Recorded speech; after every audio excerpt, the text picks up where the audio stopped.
She thought the bruises on her throat would fade before anyone noticed. She was wrong. At 11:47 p.m. in a Manhattan penthouse that cost more per month than most people earned in a year, Elowyn Mercer stood in front of a mirror and finally stopped pretending. The fingerprints were still visible. Dark. Deliberate. A reminder that some men don't need to raise their voices to break you. But when Damian Crowe walked into his own kitchen and saw what she'd been hiding, everything changed. Because the most dangerous man in New York had just found his next target. If you're watching from somewhere in the world right now, drop your city in the comments below.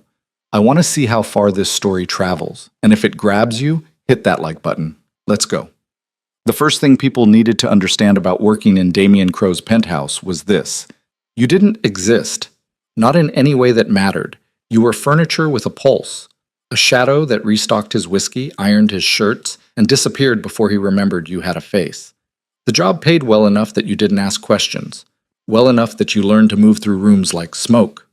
Elowyn Mercer had been doing exactly that for 8 months. She was 26, though most days she felt older. Thin in a way that didn't photograph well, all sharp elbows and cautious movements. Her hair was brown and forgettable, pulled back tight enough to give her headaches. She wore the same thing every day. Black pants, white blouse, ballet flats that didn't make noise on marble. The uniform wasn't required. She just preferred to blend in. It was safer that way. The penthouse itself was ridiculous. 32nd floor, floor-to-ceiling windows that overlooked Central Park. Furniture that looked like it belonged in a museum. Everything was steel and glass in cold perfection. The kind of place that didn't tolerate fingerprints or mistakes. Damian Crowe was rarely there. When he was, he moved through the space like he was barely tethered to it.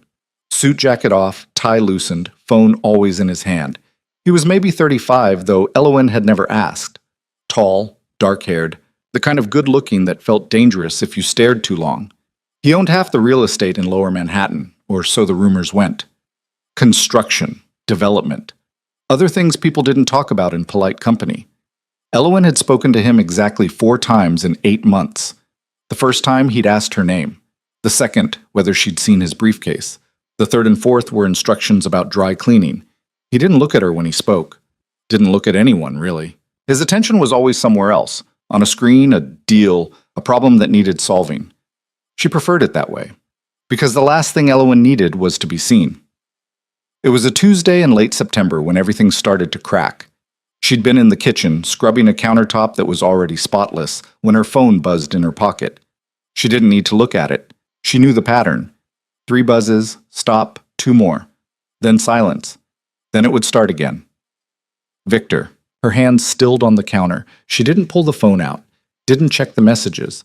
She'd stopped reading them 2 weeks ago, after the one that said, "You can't hide forever. I know where you are." He didn't, though. She'd been careful. New apartment, new job, new number that she'd only given to her sister and the staffing agency. She deleted her social media, changed her routines, stopped going to the places they used to go. She'd done everything right, except he kept finding ways in. The phone buzzed again, her chest tightened. It was fine, she was fine. He couldn't get to her here. The building had security, cameras, a doorman who took his job seriously. Victor Halston might have money and connections and a smile that made people trust him, but he didn't have access to this world. She repeated that to herself until her heartbeat slowed. Then she went back to scrubbing. By 11 p.m., she'd finished her checklist. Floors mopped, dishwasher emptied, mail sorted, plants watered. Damian wasn't home yet, which wasn't unusual. Sometimes he didn't come back until 2 or 3 in the morning. Sometimes not at all. She should have left. Her shift technically ended at 10, but she'd been staying later recently, telling herself it was because she wanted to be thorough, that she took pride in her work. The truth was simpler and sadder. She didn't want to go home. Home was a studio apartment in Washington Heights with thin walls and a lock that felt too flimsy. Home was where she lay awake at night, listening for footsteps in the hallway that might be his. Home was where the phone buzzed and she couldn't make it stop. So she stayed. She was wiping down the kitchen sink when she felt it, the pull, the ache that started in her chest and spread outward until her hands were shaking. She gripped the edge of the counter, knuckles white, and tried to breathe through it. Not now. But her body didn't listen. It never did. The panic came in waves. First the tightness in her throat, then the dizziness, Then the horrible certainty that she was dying or losing her mind or both. She pressed her forehead against the cool marble and counted. 1, 2, 3, 4. Her phone buzzed again, and something inside her snapped. She pulled it out with shaking hands and finally looked. 17 messages. You look tired lately. Are you eating enough? I saw you last week. You didn't see me. I miss you. We need to talk. You're being childish. I'm worried about you. Everyone's asking about you. You're embarrassing yourself. This isn't you. Come home. Please. I'm outside your building. The last one had been sent 40 minutes ago, her apartment building. Her breath came out in a sound that wasn't quite a sob. She scrolled up, looking for the earlier messages, the ones from yesterday, the day before. Photos. Screenshots of her walking to the subway, her schedule somehow, her route. He'd been following her. For how long? Her knees buckled. She slid down to the kitchen floor, back against the cabinet, phone still clutched in her hand. The marble was cold against her legs. The lights were too bright. Everything was too much. She didn't hear the front door open, didn't hear the footsteps crossing the living room. She only realized she wasn't alone when a voice cut through the static in her head. Who did this to you? Her head snapped up. Damien Crowe stood in the doorway of the kitchen, still in his suit, tie undone, looking at her with an expression she couldn't read. No, not at her. At her throat. She raised a hand instinctively, fingers brushing the bruises she'd covered with makeup that morning. The makeup she'd apparently sweated off during her shift. Her voice cracked. I'm sorry, I was just leaving. That's not what I asked. He didn't move, didn't come closer, just stood there, hands in his pockets, waiting. Elowen tried to stand. Her legs didn't cooperate. She pressed harder against the cabinet, trying to make herself smaller, trying to disappear the way she'd been taught. It's nothing, she managed. I'm fine. You're on my kitchen floor at midnight with bruises on your neck. His voice was flat, factual. That's not fine. She didn't know what to say to that. Damien tilted his head slightly, studying her. Then he did something unexpected. He sat down. Not next to her, not close enough to crowd her, but on the floor, back against the opposite cabinet, legs stretched out in front of him, his expensive suit wrinkling against the tile. I'm not going to ask again, he said quietly, but I'm not leaving until you answer. The thing about Elowen was this. She'd gotten very good at lying. She'd had to be. When your fiancé isolates you from your friends and you need to explain why you stopped showing up to dinners, when your family asks why you quit grad school and you can't tell them it's because he needed you home, when your coworkers notice you flinch at sudden movements and you blame it on being clumsy. She had a whole arsenal of excuses. They usually worked, but sitting on that floor with Damien Crowe watching her like he could see through every wall she'd built, the lies wouldn't come. My ex, she said finally. The words felt like glass. His name is Victor. Damien said nothing, just waited. We were engaged. For 2 years. I left 6 months ago. She swallowed. He didn't take it well. He's still bothering you. It wasn't a question. She nodded. These? Damien gestured toward her neck. 3 weeks ago. I went back to get some of my things from storage. He was waiting. Her voice dropped to barely a whisper. He didn't hit me. He wanted me to know he could. The silence that followed was heavy. Then Damien said, What does he do? For work? He's in finance, hedge fund manager, Halston and Price. Something flickered across Damien's face. Victor Halston. You know him? I know of him.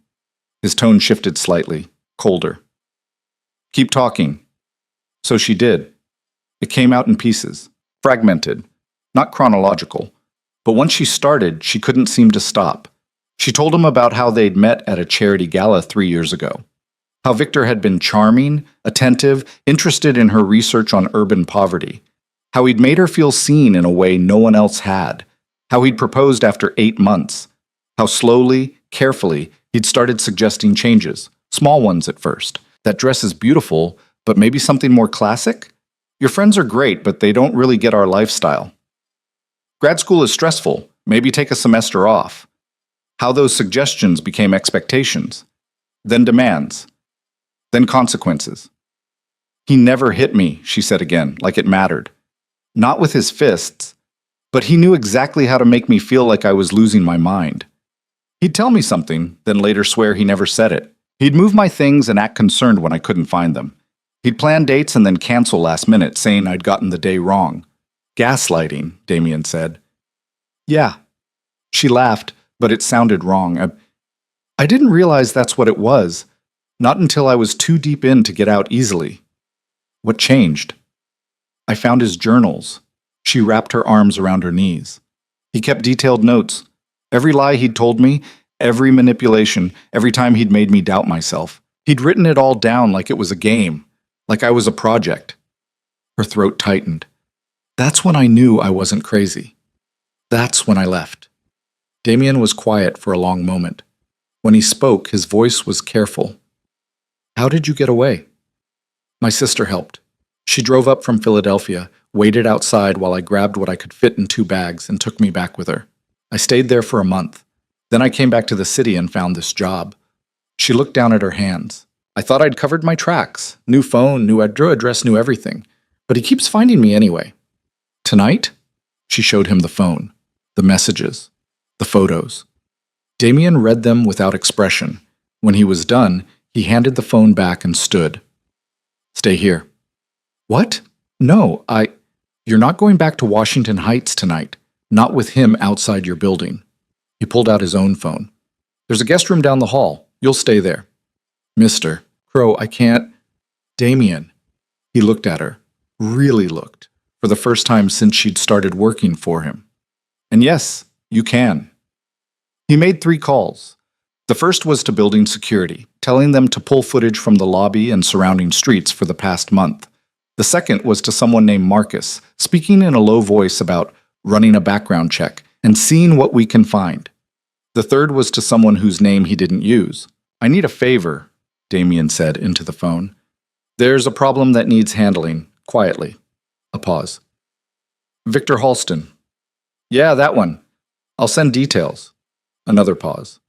No, not yet. Just information for now. He hung up and turned back to Elowen, who was still on the floor. You're safe here, he said. For tonight, that's all you need to worry about. Why are you helping me? The question seemed to surprise him. He considered it, then crouched down so they were eye level. Because you work for me, and someone put their hands on you. His voice was quiet, but absolute. That makes it my business. It was such a strange answer, territorial, possessive, even, but not in the way Victor had been possessive. This was different. This was protection. Elowen didn't argue. She didn't have the energy. She let Damien help her up, let him show her to a guest room that was bigger than her entire apartment, let him bring her a glass of water and a new toothbrush still in its package. Lock the door, he said before leaving. Get some sleep. She did lock it, but she didn't sleep. She sat on the edge of the bed, a king-size thing with sheets that probably cost more than her monthly rent, and tried to process what had just happened. She'd told someone. After 6 months of hiding, of lying, of pretending everything was fine, she'd finally told someone the truth. And he'd believed her. She waited for the regret to come, the shame, the voice in her head that sounded like Victor, telling her she'd made a mistake, that she was being dramatic, that no one would understand. But it didn't come. Instead, for the first time in longer than she could remember, she felt something else. Relief. Across the penthouse, in his office, Damien sat at his desk with Victor Halston's file pulled up on 3 different screens. He'd known of him, peripherally. They didn't run in the same circles. Damien's money came from real estate and construction, while Halston played with other people's investments. But Manhattan's elite was a small world. You heard things. What he was seeing now made his jaw tight. Halston was good at hiding. His record was clean, his reputation polished. But Marcus had access to things that didn't show up in public records. Bank statements showing large cash withdrawals with no paper trail. A sealed complaint from an ex-girlfriend 5 years ago. 2 prior restraining orders that had been quietly dropped. The man was a predator in a nice suit. Damien opened another window and started making a list. He wasn't a good man. He'd never pretended to be. His business involved things that couldn't be done with permits and board approvals. He knew people who specialized in solving problems that couldn't be solved legally. He'd built his empire by being willing to do what others weren't. But there were lines, and men who hurt women for sport were on the wrong side of every single one. His phone buzzed. A text from Marcus found 3 more complaints, all withdrawn, all settled with NDAs. This guy's a repeat offender. Damien texted back, how much to make him disappear, professionally or permanently? Start with professionally. Give me 48 hours. He put the phone down and leaned back in his chair, staring at the photo Marcus had included. Victor Halston at some gala, arm around a woman who wasn't Elowen, smiling like he didn't have a care in the world. That smile was going to cost him everything. The next morning, Elowen woke to sunlight she wasn't expecting. Her apartment faced an air shaft. She hadn't seen morning sun in months.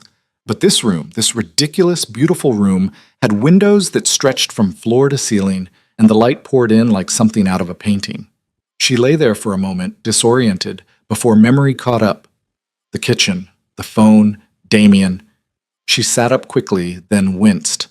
Her body ached in that specific way that came after a panic attack. Tight shoulders, sore throat, exhaustion that felt like gravity. There was a knock on the door. Yeah? Her voice was rough. I'm leaving coffee outside, Damien called through the door. Take your time. She heard footsteps retreating. When she finally opened the door, there was indeed coffee, and toast, and what looked like scrambled eggs that were still warm. She carried the tray back inside and ate sitting cross-legged on the bed, trying not to think about what happened next. She couldn't stay here, she knew that. This was temporary. Emergency shelter, nothing more. She'd thank him, go back to her apartment, figure out her next move. Except Victor knew where she lived, and he was still out there. When she finally emerged from the guest room, showered and wearing yesterday's clothes, she found Damien in the kitchen.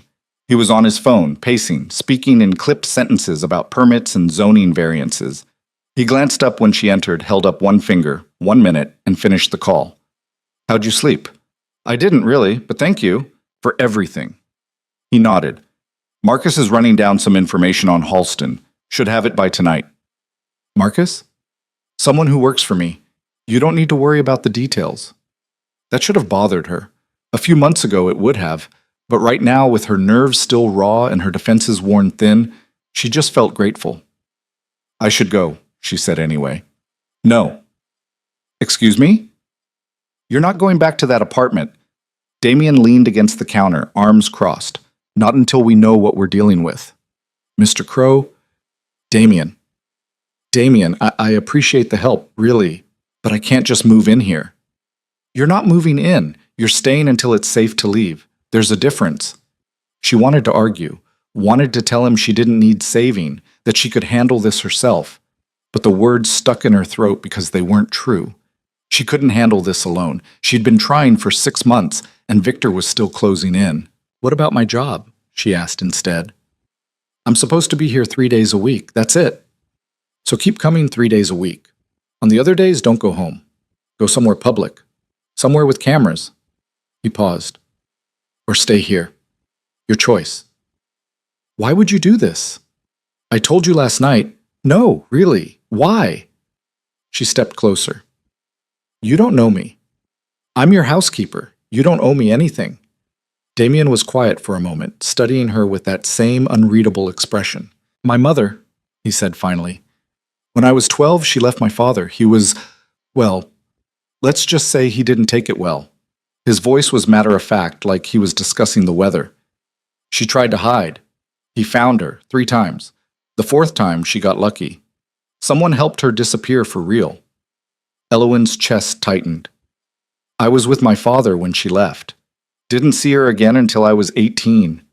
He looked out the window. She survived because someone decided her life was worth protecting. I'm returning the favor. She didn't know what to say to that. So she just said, okay? His eyes snapped back to her. Okay? I'll stay. Until we figure this out. Something shifted in his expression. Not quite a smile, but close. Good. The rest of the day felt surreal.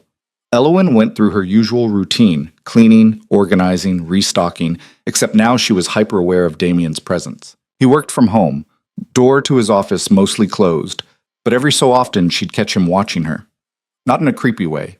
More like he was making sure she was still there, still safe. Around 3 p.m., her phone rang. She almost didn't answer it, but it wasn't Victor's number. It was her sister, Claire. Hey, Elowen said, stepping into the guest room for privacy. Oh, thank God. Claire's voice was tight. "I've been calling your apartment all morning. Why aren't you home?" "I'm at work." "What's wrong?" "Someone came by my place last night, asked if I knew where you were." Elowin's stomach dropped. "Who?" "Didn't give a name, but he was polished. Expensive suit, very concerned boyfriend energy. Said he was worried about you." "Victor." "That's what I figured." Claire paused. "Elle, you need to call the police." "And tell them what?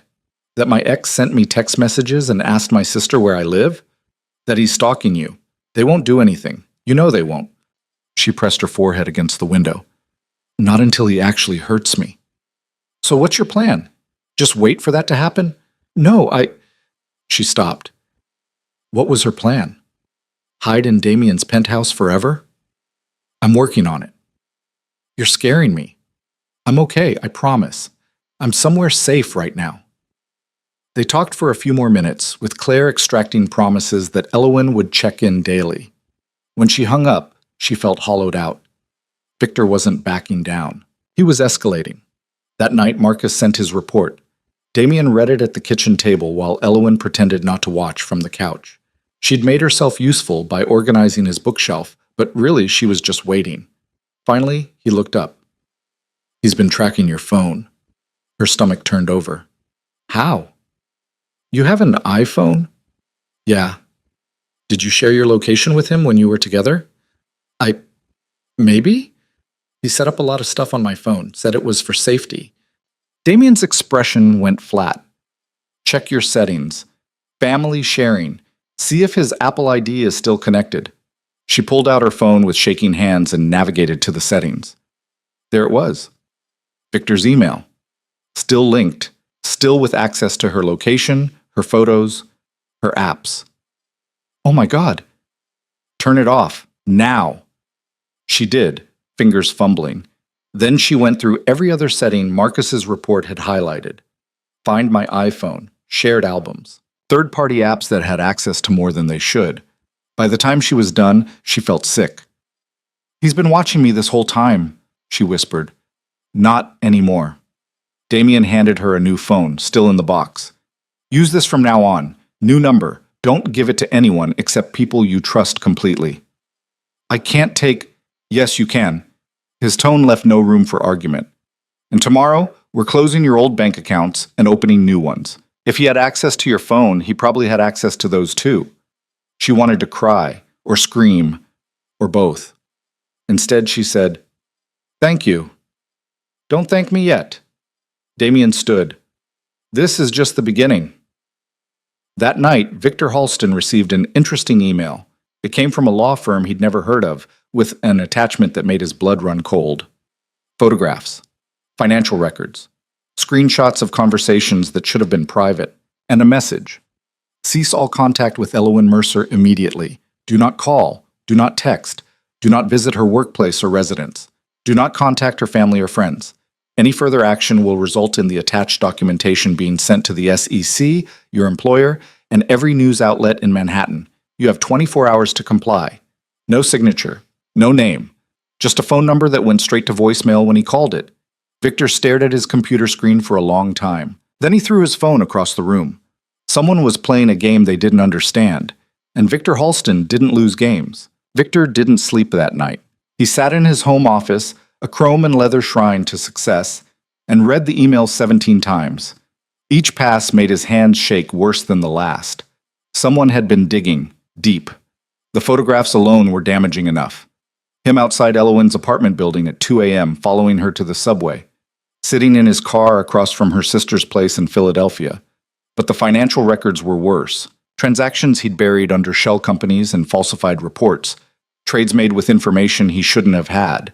The kind of thing the SEC would take very seriously. He'd been careful. So careful. And someone had unraveled it all in less than 48 hours. The rage came first. Hot and familiar. Someone was threatening him. Actually threatening him. Victor Halston, who'd built a career on knowing exactly where every player stood on the board. Who'd made millions by understanding leverage better than anyone else in the game. But underneath the rage was something colder. Fear. Because whoever sent that email had access to things that shouldn't exist anymore. Documents he'd personally shredded, conversations he'd had in rooms he'd swept for bugs. They hadn't just been watching him recently. They'd been building a case. He picked up his phone, the new one he'd bought after throwing the other against the wall, and dialed a number he hadn't used in 2 years. "It's been a while," the voice on the other end said. No greeting, no warmth. "I need information on someone. I'm retired. This is important." A pause. "Who?" "I don't know yet. That's the problem." Victor pulled up the email again. "Someone's threatening me. Professional job. They have access to sealed records. I need to know who I'm dealing with." "Send me what you have." Victor forwarded the email and waited. 3 minutes later, his phone rang again. "You pissed off someone serious," the voice said. "That law firm doesn't exist. The phone number's a burner that's already dead. But the data formatting matches work I've seen before. Private security firms, the expensive kind. Can you trace it? Not without more time and money than you probably want to spend. My advice? Walk away from whatever this is about." "That's not an option. Then you're on your own. Good luck." The line went dead. Victor sat in the dark and thought about Elowen. Sweet, damaged Elowen who'd looked at him like he hung the moon when they first met, who'd believed every lie he told, who'd been so easy to mold into exactly what he needed. She wasn't smart enough to orchestrate this. She barely had enough spine to leave him in the first place, which meant someone else was involved. Someone who thought they could scare him into backing down. They were about to learn how wrong they were. Morning came too fast. Elowen woke to the smell of coffee again, but this time she didn't wait for Damien to knock. She got dressed, grateful she'd grabbed a few things from her apartment yesterday while Marcus kept watch downstairs, and found him already at the kitchen counter, reading something on his tablet. "Morning," she said. He looked up. "You look better." "I actually slept." "Good." He pushed a mug toward her. "We need to talk about your apartment." Her stomach sank. "What about it?" "You're not going back there. Not to live." "Damien, I had Marcus check it out last night. Your locks are standard builder grade. Your windows don't have security bars. There's no doorman, no cameras in the hallways. If Halston wanted to get inside, he could do it in under 3 minutes." She wrapped her hands around the mug. "So what am I supposed to do? I can't afford to break my lease." "Already handled. Marcus paid the early termination fee. You're month to month now, so you can leave whenever." "You can't just—" "I can, and I did." His voice was matter-of-fact. "Your stuff is being moved into storage today. Climate-controlled, 24-hour security. You can decide what to do with it later." Elowen stared at him. "You're moving me out of my apartment without asking me first?" "Yes." "That's insane." "That's efficient." He took a sip of his own coffee.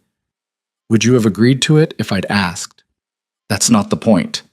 "That's exactly the point." He set the mug down. "You're not thinking clearly. You're scared and exhausted and second-guessing everything. So I'm making the decisions that keep you safe until you can think clearly again." She wanted to be angry. Should have been angry. This was exactly the kind of controlling behavior that Victor had specialized in. Making choices for her, deciding what was best, taking away her agency piece by piece. But there was a difference. Victor had done it to trap her, to make her dependent, to ensure she couldn't function without him. Damien was doing it to set her free. She could see that difference. Even through the fog of panic and exhaustion, she could see it. "Fine," she said finally, "but I'm paying you back." "We'll discuss it later." "No, now. I'm not a charity case." Something shifted in his expression. Not quite a smile, but close. "Stubborn. You have no idea." "I'm starting to get one." He stood.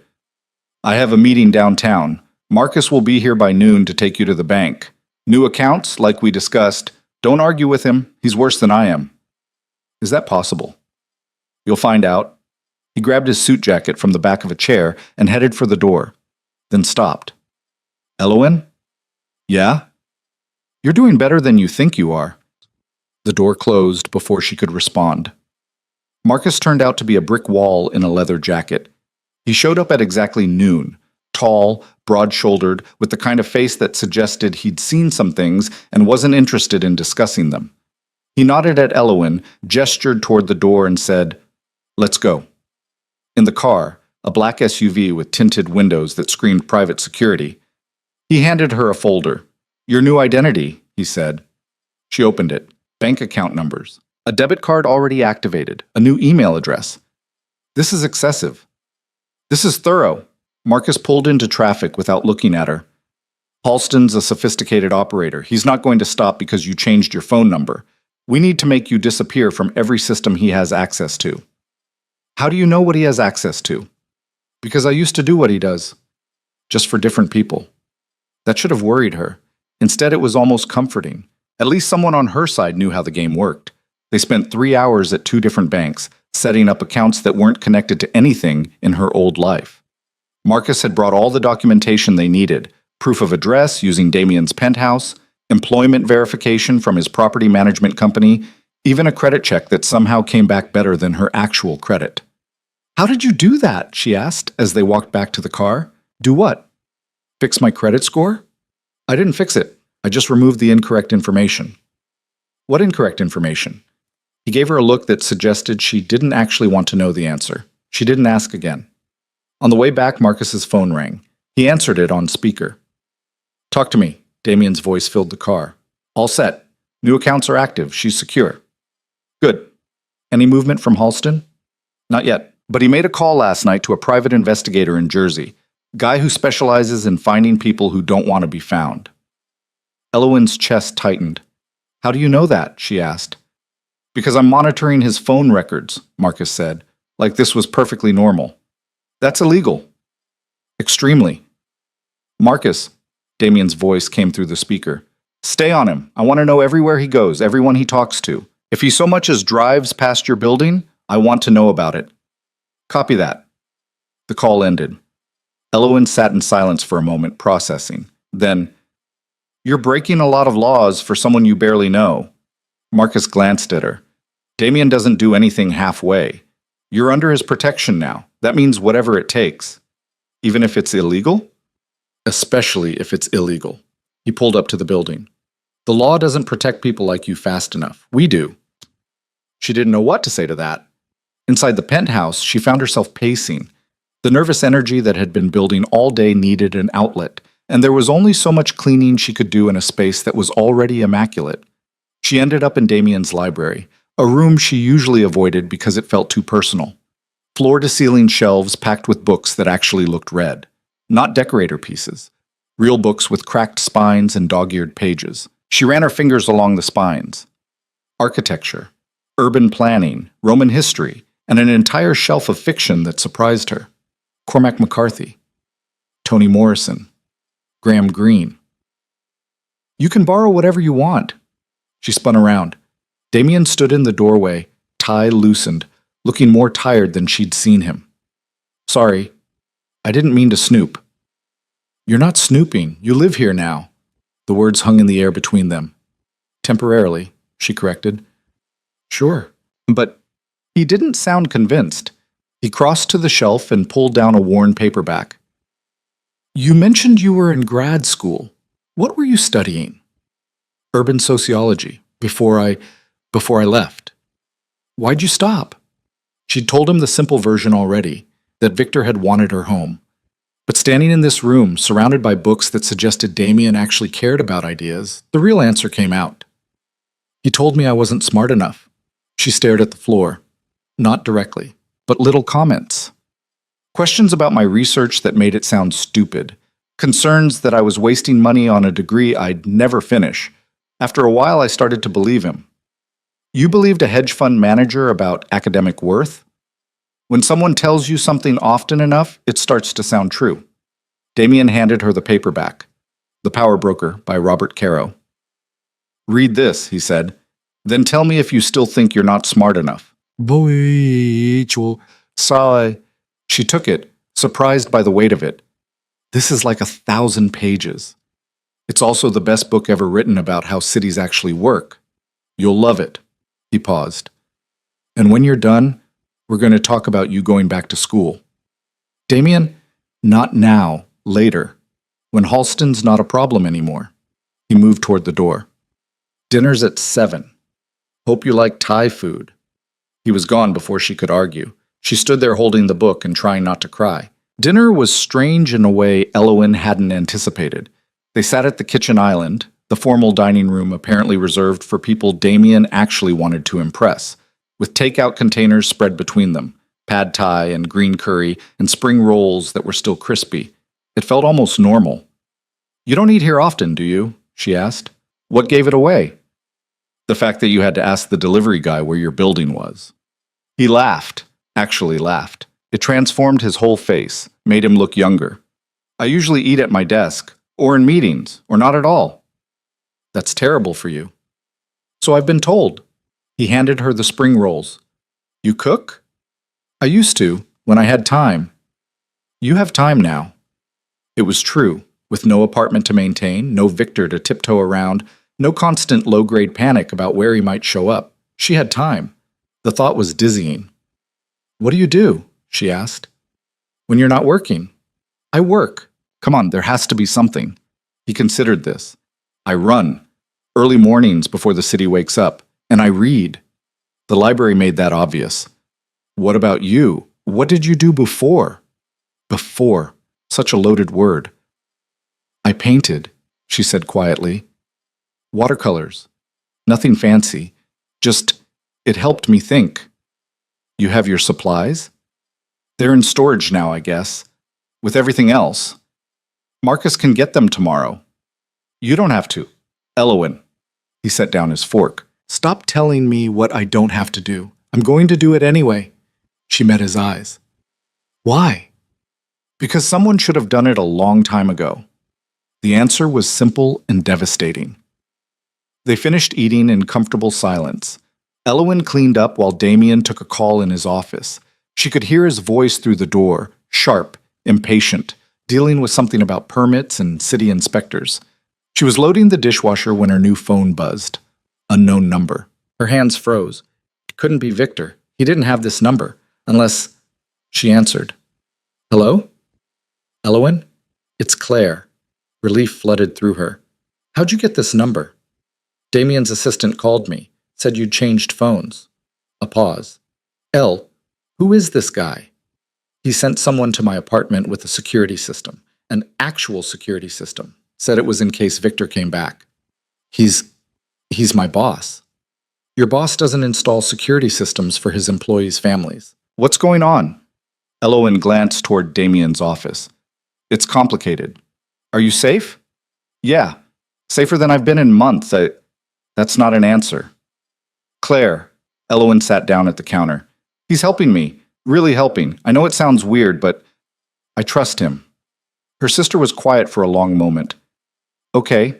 But if anything feels wrong, you call me. Immediately." "I will. I promise." They talked for a few more minutes before hanging up. When Elowen looked up, Damien was standing in the kitchen doorway. "Your sister okay?" he asked.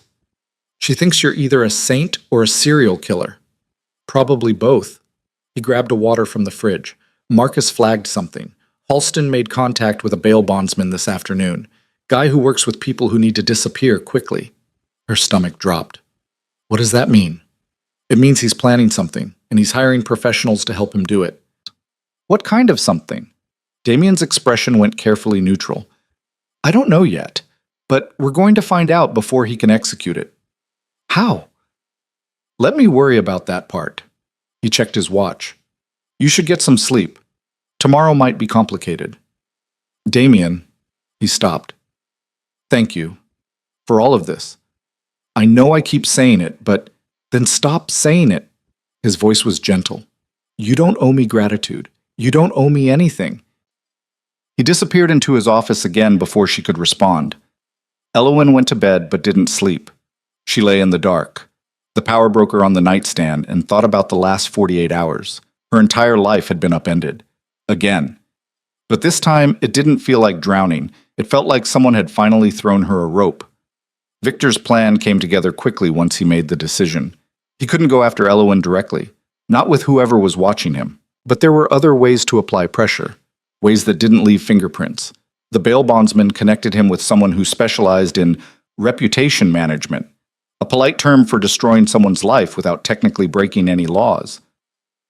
"I need information on someone," Victor said during their call. He was using a burner phone now, being careful. Damian Crowe, Manhattan real estate developer. I know who he is. Can you get his financial records, business dealings, anything that might be questionable? For the right price. They negotiated. Victor wired the money through an account that couldn't be traced back to him. 2 days later, he received a file. And it was beautiful. Damian Crowe might look clean on the surface, but dig deeper, and there were cracks. Construction projects that got approved despite neighborhood opposition. Buildings that went up faster than permits should have allowed. Connections to contractors with ties to organized crime. Nothing directly actionable, but enough to raise questions, enough to cause problems. Victor drafted an anonymous email to the city's building department, then another to an investigative reporter who'd been trying to make a name for himself, then one more to Crowe's biggest competitor. He didn't send them yet. These were insurance, leverage. If Crowe wanted to play games, Victor would remind him that everyone had secrets. Everyone had something to lose. He pulled up Elowen's photo on his computer, the one from their engagement party, where she was laughing at something he'd said, looking at him like he was the answer to everything. She'd learn. They always did. You don't walk away from Victor Halston without consequences. Damian knew something was coming before Marcus confirmed it. He'd spent 20 years in a business where reading people's intentions kept you alive. And Victor Halston's silence over the past few days wasn't surrender. It was planning. He hired someone, Russ, Marcus said, walking into Damian's office at midnight. PI out of Newark, ex-cop, got fired for falsifying evidence. Now he digs up dirt for divorce lawyers and corporate espionage. What's his target? You. Damian leaned back in his chair. Show me. Marcus pulled up a file on his tablet. Bank records, project files. Photos of Damian with people who'd be hard to explain to federal investigators. How'd they get this? The PI's good, better than I gave him credit for. Marcus scrolled through more pages. None of it's actionable on its own, but together, it paints a picture. Of what? A developer who cuts corners and doesn't ask questions about where his financing comes from. It was true enough to be dangerous. Damian had built his empire by being willing to work with people banks wouldn't touch, contractors who got things done without worrying about safety inspections.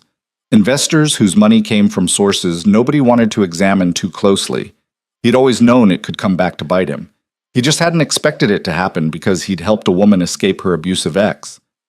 What's Halston planning to do with it? Damian asked. That's the interesting part. He hasn't done anything yet, just collected it. Marcus closed the tablet.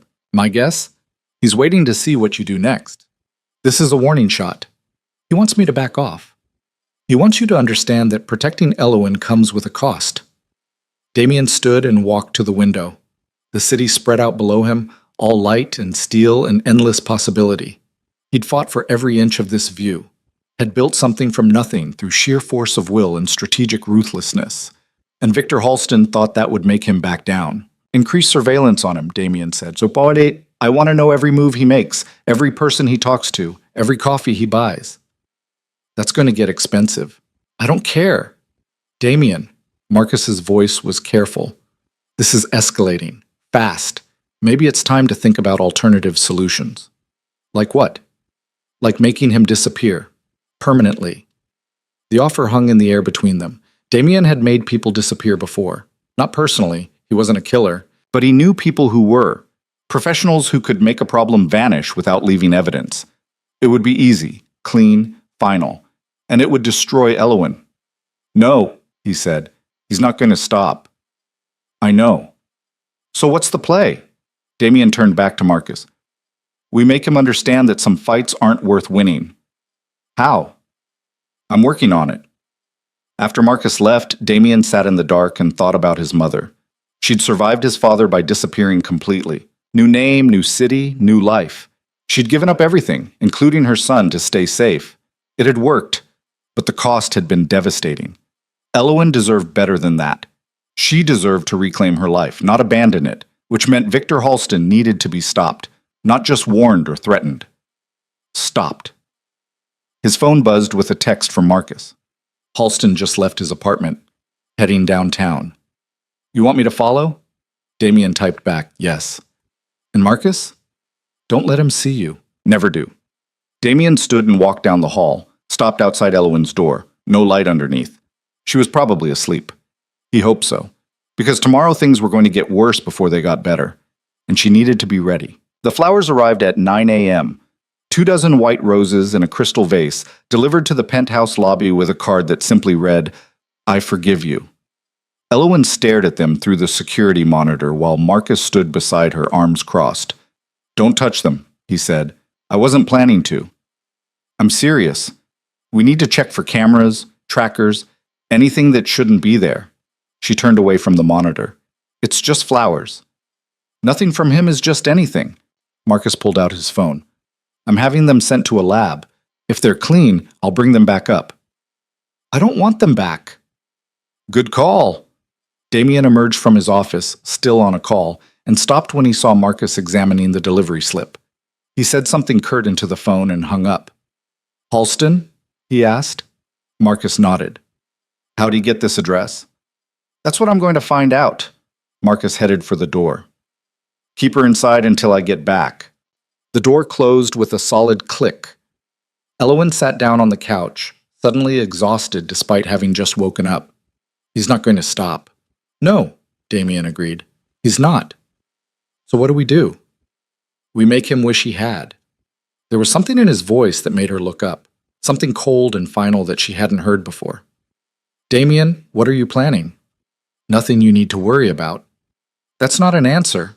He came around the couch and sat beside her, not close enough to crowd, but close enough that she could see the exhaustion in his face. "Victor Halston has spent his entire life believing that money and connections make him untouchable. I'm going to teach him otherwise." "How?" "By being better at his game than he is."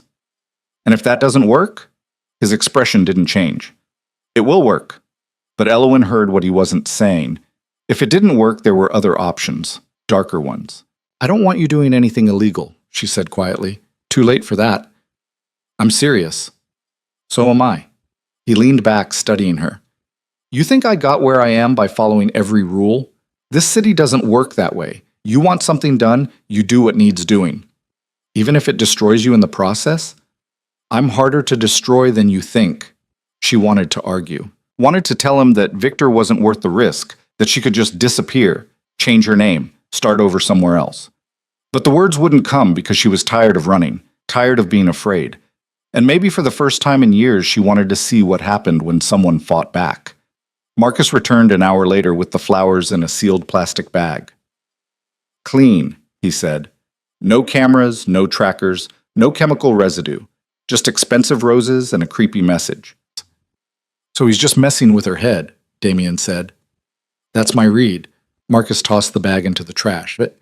But we did get something useful. The florist has security footage, shows Halston paying cash, personally selecting the arrangement. He was there for 20 minutes, which means he's not being as careful as he thinks. Exactly.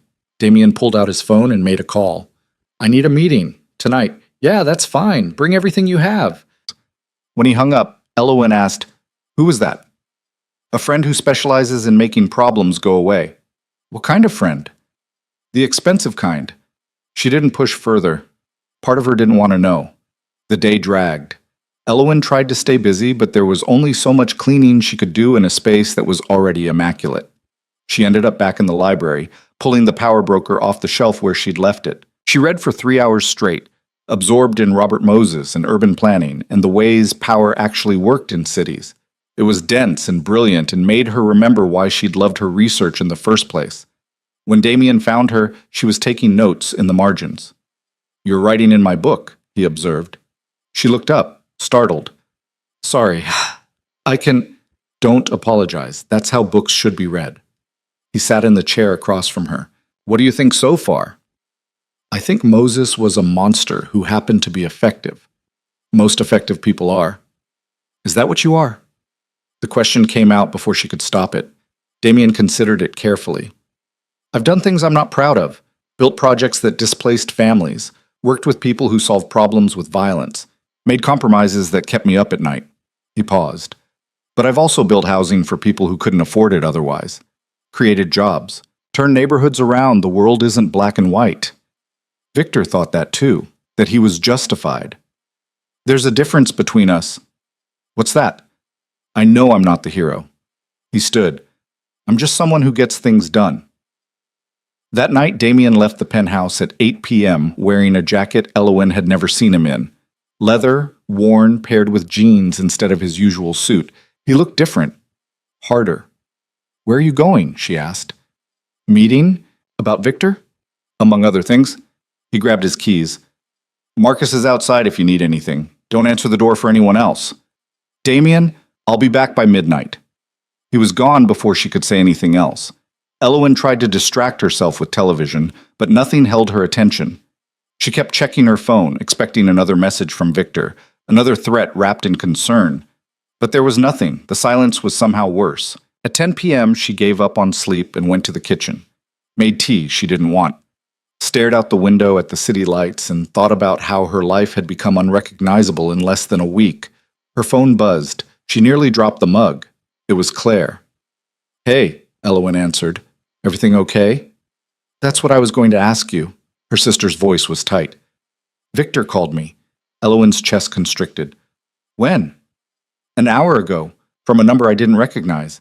He said he was worried about you, that you'd fallen in with dangerous people, that he just wanted to help." "What did you tell him?" "That he should lose my number before I called the police." Claire paused. He sounded wrong, not angry, just off, like he was reading from a script." "Did he ask where I was?" "No, but he implied he already knew. Said something about Manhattan and making sure you were safe." Another pause. "Who is Damien Crowe?" "Really?" Elowen closed her eyes. "Someone who's trying to help." "By doing what?" "Victor made it sound like you're in danger. Victor's a liar, you know that." "I know, but I'm still worried." They talked for another 10 minutes, with Elowen trying to reassure her sister while her own anxiety climbed. When she finally hung up, she felt like the walls were closing in. Victor was escalating. Reaching out to her family, trying to control the narrative. It was textbook, classic abuser behavior. Isolate the victim. Make everyone else doubt her judgment. Position yourself as the concerned savior. She'd seen it before. Lived through it. But this time was different. This time, she had someone in her corner who understood the game better than Victor did. Damien returned at 11:30, looking tired but satisfied. "Well?"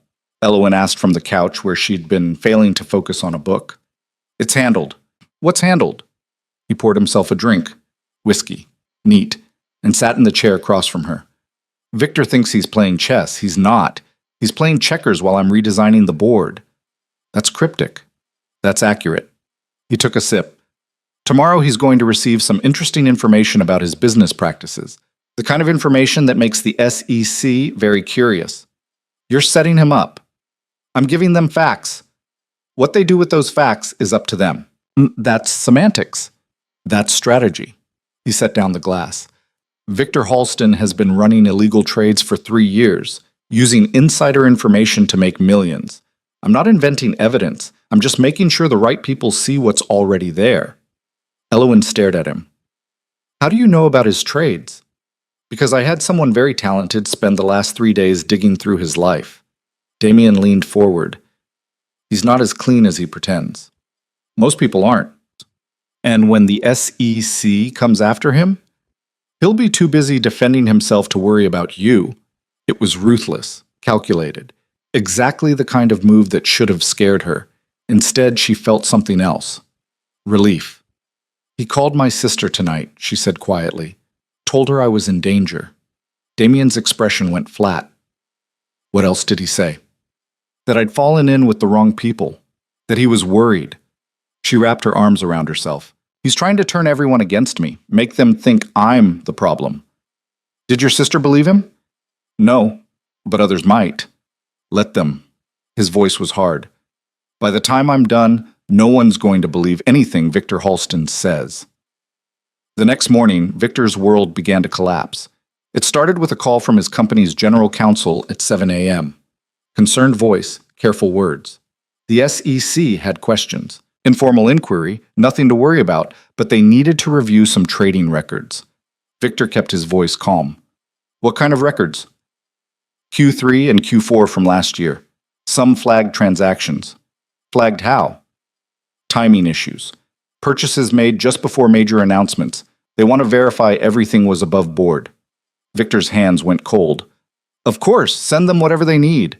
He hung up and immediately pulled up his trading history. The transactions were clean. He'd been careful.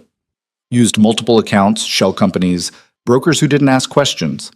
There was no paper trail connecting him to the insider information he'd used, except his personal assistant from 2 years ago, the one he'd fired for asking too many questions. She'd had access to his calendar, his calls, his meetings. If someone had talked to her, if she'd kept records. His phone rang again, his lawyer this time. "We need to meet," the lawyer said. Someone sent the SEC a very detailed file, trading patterns, meeting notes, recorded phone calls. "Victor, this is serious." "Who sent it?"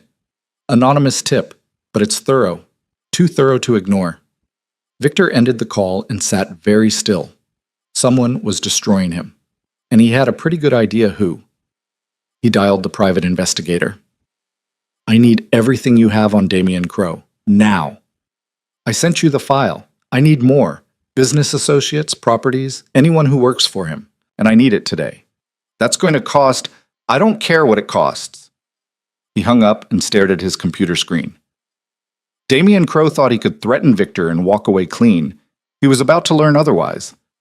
Elowen was in the kitchen making coffee when Damian's phone rang. She couldn't hear the conversation, but she heard his tone change, sharp, focused. When he emerged from his office, his expression was unreadable. "What happened?" she asked. "SEC just opened a formal investigation into Halston. Should keep him occupied for the next few months." "That fast?" "When you hand them everything they need on a silver platter, they move quickly." He grabbed his jacket. "I have to go out. Marcus will stay with you." "Where are you going?" "To make sure Victor understands that this is just the beginning." "Damian." He stopped at the door. "What?" "Be careful." Something shifted in his expression. "Always am." But after he left, Elowen couldn't shake the feeling that careful wasn't the same as safe. Marcus appeared a few minutes later, settling into the living room with his tablet and a cup of coffee that looked more like motor oil. "You drink that?" Elowen asked. "It keeps me functional."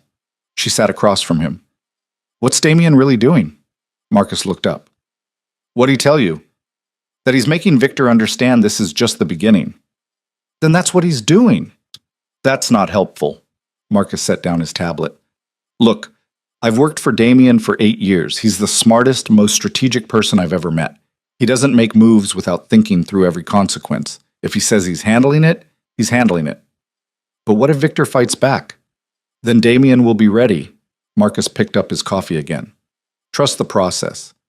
"But trust was hard when you'd spent 2 years with someone who'd systematically destroyed your ability to trust your own judgment." Damian found Victor at his office building in Midtown. He didn't schedule an appointment, just walked past the receptionist like he owned the place and took the elevator to the 42nd floor. Victor's assistant tried to stop him. "Mr. Crow, you can't." "I can." Damian walked past her and into Victor's office without knocking. Victor was on the phone. He looked up, startled, then annoyed. "I'll call you back," he said into the phone and hung up. "What the hell are you doing here?" Damian closed the door behind him. "We need to talk." "I have nothing to say to you." "Then listen." Damian sat in the chair across from Victor's desk like he'd been invited. "The SEC investigation? That's me. The anonymous tip? Also me. Everything that's about to happen to you, all me." Victor's jaw tightened. "You're threatening me." "I'm informing you." Damian leaned back. "You had a choice. Walk away from Elowen, move on with your life. You chose escalation instead. So now we're here. You don't know who you're dealing with. I know exactly who I'm dealing with. A mediocre hedge fund manager with a god complex who thinks money makes him invincible." Damian's voice stayed conversational. "But here's the thing, Victor. I have more money than you, more connections, more willingness to do what it takes. You're out of your depth. You can't prove anything." "I don't have to. The SEC does that for me. And even if they don't, I have 6 other strategies ready to go. Legal troubles, reputation damage, business deals falling through. By the time I'm done, no one in this city will touch you." Victor stood. "Get out of my office." "In a minute." Damian remained seated. "You have 24 hours to make a decision. Either you disappear from Elowen's life completely, no calls, no flowers, no surveillance, or I release everything else I have. And trust me, what I gave the SEC is just the appetizer. You're bluffing. Damien pulled out his phone and showed Victor a video. Just 10 seconds. Victor, 2 years ago, in what looked like a private room, doing a line of cocaine off a desk while discussing a trade that netted him $3 million. Victor's face went pale. Where did you get that? From someone who understands that secrets are only valuable if you know when to sell them. Damien pocketed the phone. That video gets released, you're not just facing SEC violations, you're facing criminal charges. You wouldn't. Try me. Damien stood. 24 hours, Victor. Walk away, or I bury you. He left before Victor could respond. In the elevator, his hands were shaking. He'd meant every word. Would follow through without hesitation. But the look on Victor's face, cornered, desperate, dangerous, suggested this wasn't over. Marcus was right. This was escalating fast. And escalation meant someone was going to get hurt. Victor sat alone in his office for an hour after Damien left. The video was real. He remembered that night, remembered the rush of the cocaine, the certainty of the trade, the feeling of being untouchable. He'd deleted everything, wiped his computer, destroyed his phone, made sure there was no evidence. But somehow, Damien Crowe had it anyway. The walls were closing in. His lawyer had called twice. The SEC investigation was moving forward. They wanted him to come in for questioning, wanted access to records he couldn't let them see. His board was nervous, his investors asking questions. His reputation, the thing he'd spent 15 years building, crumbling in real time, all because of her. Elowen, who'd looked at him like he hung the moon, who'd believed every lie, who'd been so easy to control. Until she wasn't. Until she'd found those journals and realized what he'd been doing. Until she'd left. He should have let her go. Should have found someone else. There were always more. Women who wanted security, validation, someone to tell them they were special. But he couldn't, because Elowen leaving meant she'd won, and Victor Halston didn't lose. He picked up his phone and made a call. "It's me," he said when the private investigator answered. "I need something else. Not information this time. Something more direct." "How direct?" "I want her scared. I want her to understand that she can't hide behind Damien Crowe forever." A pause. "That's not what I do. I'll pay double your rate. I don't care about the money. I'm not a thug for hire." "Then find me someone who is." The investigator hung up. Victor sat in the dark office and thought about options. If legal pressure wouldn't work, if threats wouldn't work, there were other ways. Messier ways. He'd never thought of himself as someone who'd cross that line, but Damien Crowe had just shown him that lines were meaningless when you were fighting for survival. And Victor was very good at surviving. When Damien got back to the penthouse, it was nearly 6 p.m. He found Elowen in the library, surrounded by books and notes, looking more alive than he'd seen her in days. "Research?" he asked from the doorway. She looked up, startled. "I called my old advisor from grad school, just to talk." She smiled, and it looked real. She said my thesis proposal is still on file, that if I wanted to come back, they'd consider it. "That's great. It feels impossible, like something that happened to a different person." "It happened to you." He came into the room. "And it can happen again, after this is over." Her smile faded slightly. "Did you see him, Victor?" "I did." And he has 24 hours to walk away. Or I make sure he can't hurt anyone ever again." Elowen stood. "Damien, what does that mean?" "It means I'm done being subtle." He met her eyes. "You deserve to live without fear. If that means destroying someone who refuses to leave you alone, that's what I'll do." "I don't want you destroying yourself in the process." "I won't. You don't know that." He wanted to argue, to tell her he'd handled worse, survived more dangerous situations, come out on top every time. But the truth was, he didn't know. Victor Halston was cornered, and cornered people did desperate things. "I'm being careful," he said instead. "That's not the same as being safe." "No, but it's the best I can offer." They stood there in the library, surrounded by books and fading light, and Elowen realized something. She wasn't just grateful anymore.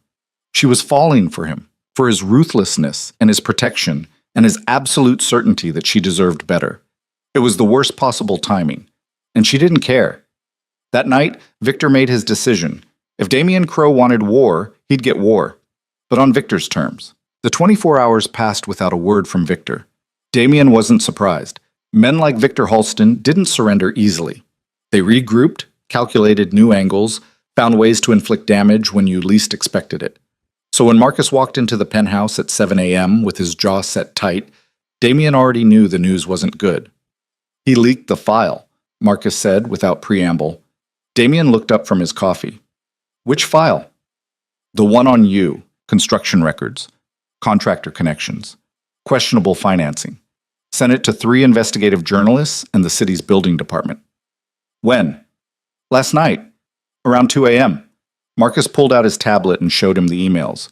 It's vague enough that he can claim he's a concerned citizen, specific enough to cause problems. Damien scanned the documents. They were real, all of them. Things he'd hoped would stay buried but had always known could surface. Deals made with people who didn't ask questions. Projects pushed through despite opposition. Money that came from sources banks wouldn't touch. Nothing illegal, technically, but enough to trigger investigations that would tie him up for months. Victor had done his homework. What's our exposure, Damien asked. Hard to say. Could be nothing. Could be everything. Marcus sat down across from him. The journalists are already calling. One's from the Times. She's good. Won't let this go without digging deeper. Then we give her something else to dig into. Like what? Victor's business partners. His investors. The people who've made millions off his illegal trades. Damien set down his coffee. If she wants corruption, let's show her where the real corruption is. That's scorched earth. He started it. Marcus nodded slowly. I'll make the calls, but Damien, this is going to get messy. Once we start exposing his network, they'll come after you harder. Let them. From the doorway, Elowen's voice cut through. What's going on? Both men turned. She stood there in pajama pants and one of Damien's t-shirts she'd borrowed, hair pulled back, looking younger than her 26 years. Nothing you need to worry about, Damien said. Don't do that. She came into the kitchen. Don't lie to me like I'm fragile. What happened? Marcus glanced at Damien, who nodded. Victor leaked information about Damien's business dealings, Marcus explained. It's causing problems. What kind of problems? The kind that involve investigations and lawyers and months of headaches. Damien kept his voice calm. But it's manageable. This is because of me. Elowen's face had gone pale. He's going after you because you helped me. He's going after me because he's a vindictive coward who can't accept losing. Damien stood. This isn't your fault.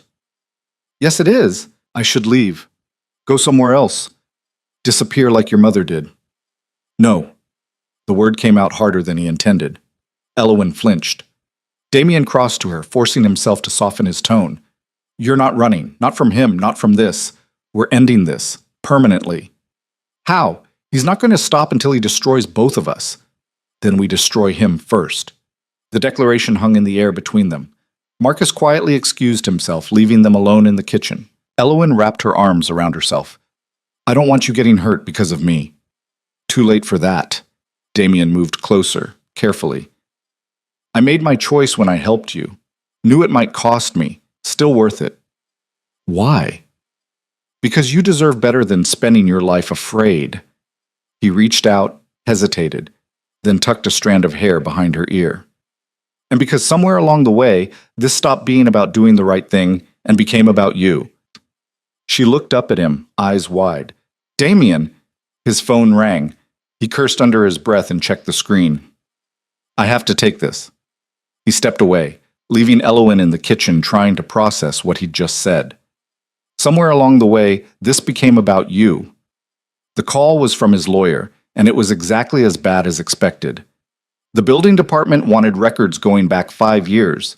The Times reporter was already reaching out to his contractors. 2 city council members were making noise about investigations. Victor's revenge was thorough. How long can you stall them? Damien asked. Maybe a week, 2 if we're lucky. His lawyer sighed. But Damien, if they find what I think they'll find, you're looking at fines. Maybe worse. Then make sure they don't find it. That's not how this works. Make it work. He ended the call before the lawyer could argue further. When he returned to the kitchen, Elowen was making breakfast. Eggs, toast, coffee that actually smelled decent. Normal things that felt surreal given the circumstances. You don't have to do that, he said. I need to do something. She flipped an egg with more force than necessary. I can't just sit here while Victor tears your life apart. He's trying. There's a difference. Is there? She turned to face him. What happens if the city finds something? If the investigations go somewhere? Then I'd deal with it. He leaned against the counter. I've been playing this game a long time. Victor's smart, but he's not patient. He'll make a mistake. And if he doesn't? Damien didn't answer because he didn't have a good one. The truth was, Victor's move had been calculated, damaging without being traceable, the kind of thing that could unravel years of work while keeping his own hands clean. They ate breakfast in tense silence. Elowen kept glancing at him like she wanted to say something but couldn't find the words. Damien was grateful for the quiet. He needed to think, strategize, figure out the next move. His phone buzzed with a text from Marcus. Victor just left his apartment, heading to a law office in Chelsea.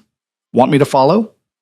Damien typed back, yes, and see if you can find out who he's meeting with. Is that Marcus? Elowen asked. Yeah, he's tracking Victor's movements. Is that legal? Probably not. She set down her fork. Damien, I need you to be honest with me. How bad is this really? He considered lying, telling her it was fine, manageable, nothing to worry about, but she'd been lied to enough. Bad, he admitted. If the city digs deep enough, they'll find things I can't explain away easily. Contractors with criminal records, financing from offshore accounts, permits that got approved too quickly. So Victor was right. You do cut corners. Yes, because that's how things get built in this city. You think affordable housing projects happen because everyone follows every rule? He shook his head. The system's designed to protect people with money and power. If you want to actually help people who need it, sometimes you have to work around that system. That sounds like justification. It is justification. Doesn't make it wrong. Elowen studied him for a long moment. You really believe that? I've seen what happens when you play by all the rules. Nothing changes. Nothing gets built. People keep suffering while bureaucrats argue about paperwork. He stood, carrying his plate to the sink. I'd rather be effective and slightly dirty than pure and useless. Victor thought the same thing about his trading. Victor hurt people for profit. I bend rules to build homes. Damien turned to face her. There's a difference. Is there? The question hit harder than it should have, because maybe there wasn't as much difference as he wanted to believe. Maybe they were both just men who decided their goals justified their methods. The only real difference was who got hurt in the process. I'm not him, Damien said quietly. I'm not. I know. Elowen came closer. But I also know that what he's doing right now, the investigations, the leaks, all of it, that's my fault. And I can't live with that. What are you saying? I'm saying maybe I should talk to him, try to make him stop. Absolutely not. Damien, no. His voice was flat, final. That's exactly what he wants. To isolate you again, get you alone, make you think you can fix this by sacrificing yourself. I won't let that happen. You can't stop me. Watch me. They stared at each other across the kitchen. Two stubborn people who'd both spent too long being controlled by someone else. Finally, Elowen said, I'm not your prisoner. No, but you're under my protection. And that means I get to veto plans that put you in danger. That's not fair. Life's not fair.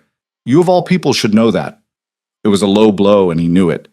Elowen's face went tight. That was cruel, she said quietly. That was true. But he felt the guilt anyway. Look, I'm sorry, but I'm not letting you walk back into his orbit. Not after everything. Then what do? We wait for him to make a mistake. And if he doesn't, he will. They always do. But Damien wasn't as confident as he sounded. Victor's meeting in Chelsea was with a crisis management firm that specialized in protecting wealthy clients from scandals. He sat across from a woman named Patricia Chen, who had a reputation for being ruthless and effective in equal measure. She'd saved senators from sex scandals, CEOs from fraud allegations, celebrities from career-ending mistakes. If anyone could navigate the SEC investigation and Damien Crow's counterattack, it was her. I've reviewed your situation, Patricia said, tapping a tablet. It's complicated. Can you fix it? I can minimize the damage. But you need to understand something, Mr. Halston. The SEC investigation is real. They have evidence. My job isn't to make that go away. It's to control the narrative around it. What does that mean? It means we position you as a reformer, someone who made mistakes early in his career but has since changed. We get you in front of cameras, doing charity work, talking about financial ethics. We make the public see you as human. That sounds like admitting guilt. That sounds like surviving. Patricia leaned forward. The alternative is fighting this publicly, losing in court, and spending the next decade rebuilding your reputation from prison. Which would you prefer? Victor's jaw tightened. What about Damien Crowe? What about him? He's the one who started this. I want him buried. Patricia's expression didn't change. That's not what I do. I protect clients. I don't destroy their enemies. Then find me someone who does. Mr. Halston, I strongly advise against escalating this situation further. Crowe has resources, connections, and clearly no qualms about using them. Going after him directly will only make things worse. So I'm supposed to just accept this? You're supposed to be smart. She stood. My retainer is $50,000. If you want my help, you'll focus on saving yourself rather than destroying someone else. If you can't do that, find another firm. She left without waiting for an answer. Victor sat alone in the conference room, staring at the city through floor-to-ceiling windows. Patricia was right. The smart play was to cut his losses, manage the fallout, rebuild. But Victor hadn't built his career by being smart. He'd built it by being willing to do what others wouldn't. His phone buzzed. A text from an unknown number. Heard you need help with a problem. I can provide solutions. Cash only, no questions. Victor stared at the message for a long time. This was a line. Cross it, and there was no going back. But Damien Crowe had already crossed so many lines, had threatened him, exposed him, tried to destroy everything he'd built. Turnabout was fair play. He typed back, how much and how fast? The response came immediately, $100,000, 2 days. Victor transferred the money from an account that couldn't be traced back to him. Then he sat back and waited. That afternoon, Elowin's painting supplies arrived. Marcus brought them up in boxes that looked like they'd been carefully packed by professionals. Brushes, paints, paper, everything organized and labeled. Thank you, Elowin said, genuinely touched. Marcus just nodded and left. She set up in the guest room she'd been staying in, spreading supplies across the desk. It had been 6 months since she'd painted, since she'd done anything creative that wasn't practical or survival-focused. She started with simple washes, blue bleeding into gray, testing colors, remembering techniques, letting her hands remember what her mind had tried to forget. After an hour, something shifted. The painting stopped being about technique and became about release. She painted Victor, not his face, but the feeling of him. Sharp angles in red and black, shapes that pressed in from all sides. A figure in the center, small and colorless, being crushed. Then she painted over it, layer by layer, covering the darkness with lighter colors. Greens and golds and finally white, not erasing what was underneath but transforming it. By the time Damien found her, she had paint on her hands, her clothes, somehow in her hair. You look like you murdered a rainbow, he said from the doorway. She laughed, actually laughed. It's therapeutic. Can I see? She hesitated, then nodded. He came closer, studying the canvas. It was abstract but emotional. You could feel the violence underneath. The transformation on top. It's powerful, he said finally. It's messy. Most powerful things are. He looked at her instead of the painting. You're getting better at handling this. I'm getting angrier. That's different. Anger's good. Means you're not scared anymore. I'm still scared. She set down her brush. I'm just tired of letting that be the only thing I feel. He understood that. Had spent his own life turning fear into fuel, using it to build instead of letting it paralyze. Marcus texted, he said. Victor met with a crisis management firm, probably getting advice on handling the SEC investigation. That's good, right? Means he's focused on his own problems. Maybe. But Damien's instincts were screaming otherwise. Or it means he's covering his bases before he makes another move. Like what? I don't know yet. Elowin turned to face him fully. You're worried. I'm cautious. There's a difference. Damien. She put a paint-stained hand on his arm. Tell me the truth. He looked at where her hand rested on his sleeve, then met her eyes. Victor's cornered, desperate.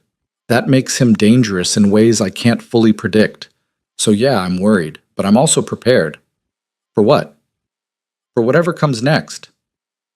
What came next arrived 36 hours later. Damien was in a meeting downtown when Marcus called.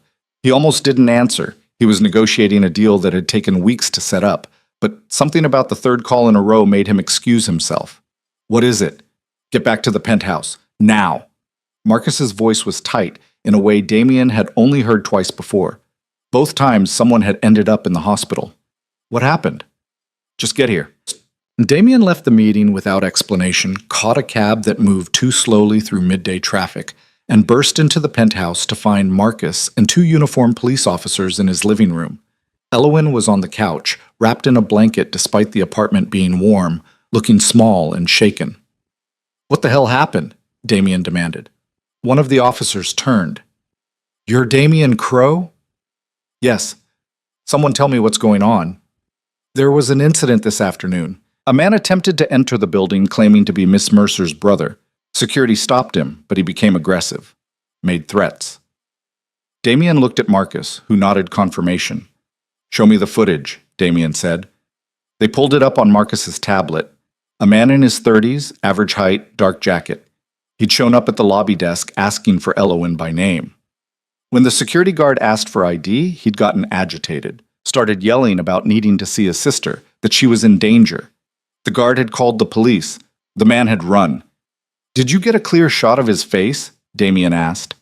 Yeah, running facial recognition now. Marcus zoomed in on the clearest frame, but I'd bet money he's whoever Victor hired to scare her. I don't have a brother, Elowyn said quietly from the couch. He knows that. Victor knows that. Damien sat beside her, careful to give her space. Did you see him? She shook her head. Marcus got me into the back room before he could, but I heard him. The things he was saying. Her voice cracked. He knew things. About me. About where I used to live, my sister's name. Information Victor gave him, Marcus said. The police officers took statements, promised to increase patrols around the building, and left with copies of the security footage. Once they were gone, Marcus pulled up more information on his tablet. The guy's name is Derek Klein, low-level enforcer, usually works debt collection, intimidation, that kind of thing. Not particularly smart, but willing to get physical. How'd you find him so fast? Damien asked. He's got priors. Face recognition matched him to an arrest record from 2 years ago. Marcus showed them the mugshot. Victor hired muscle, which means he's moving from psychological warfare to actual threats. Elowyn pulled the blanket tighter. He's escalating. Yeah. Damien's voice was flat. Which means we're done playing defense. What are you going to do? Elowyn asked. He didn't answer directly, just pulled out his phone and made a call. It's me, he said when someone answered. I need that favor, tonight. The person on the other end said something Elowyn couldn't hear. I don't care about the cost. Get it done. Damien hung up and looked at Marcus. Find Derek Klein. I want to have a conversation with him. What kind of conversation? The kind that makes him understand exactly what happens to people who threaten what's mine. The possessiveness in his voice should have bothered Elowyn. Instead, it made her feel safer than she had in days. Marcus left to track down Derek Klein. The officers had promised to look for him, but Damien knew they'd never find him first. Marcus had connections the police didn't, methods they couldn't use. By nightfall, they'd have an address. Elowyn had moved to the kitchen, making tea she probably wouldn't drink. Her hands were shaking. Damien came up behind her, careful not to startle her. You okay? No. She set down the kettle. I keep thinking, what if security hadn't stopped him? What if he'd gotten up here? He didn't. But he could have, and next time... There won't be a next time. Damien turned her around to face him. I'm ending this. Tonight. How? By making sure Victor understands that touching you means losing everything. His hands were gentle on her arms despite the steel in his voice. He wants to play with violence? Fine. But he's going to learn I'm better at it than he is. Damien, you can't. You'll get arrested. Not if it's done right. That's not reassuring. He almost smiled. I'm not trying to be reassuring. I'm trying to keep you safe. What if I told you to stop, to just let it go? Let me disappear somewhere else? I'd ignore you. That's not your decision to make. Yeah, it is. His voice softened. Because I'm not letting you spend your life running. You deserve better than that. Elowen looked up at him, this man who'd appeared in her life like something out of a crime novel, dangerous and protective and completely certain of his own righteousness. She should have been afraid of him. Instead, she reached up and kissed him. It wasn't planned, wasn't thought through, just an impulse born from fear and gratitude and something deeper she wasn't ready to name. Damien froze for half a second. Then his hands moved to her waist, and he kissed her back with an intensity that made her knees weak.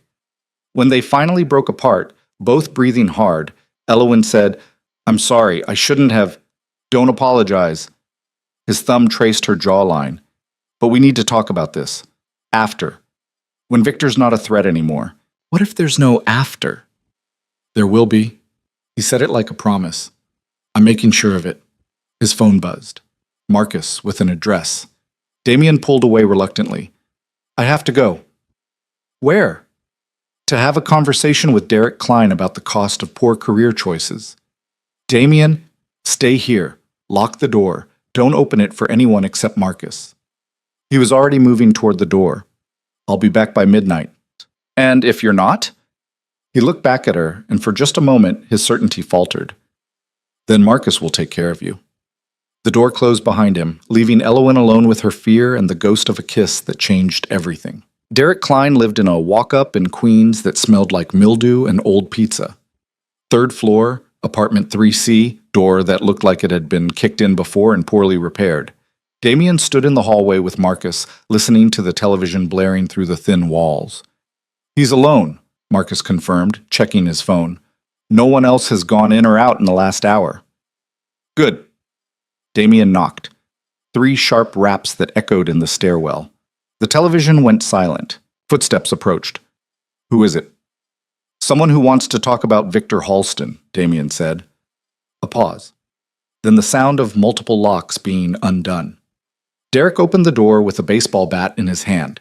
He was exactly what the mugshot suggested, average in every way except for the meanness in his eyes. "I don't know what you're talking about," he said. "Yeah, you do." Damien didn't move. "You showed up at my building this afternoon, tried to intimidate someone I care about. We need to discuss why that was a mistake." Derek's grip tightened on the bat. "Get lost before I call the cops." "The same cops who are looking for you right now?" Marcus pulled out his phone and showed Derek the APB that had been issued.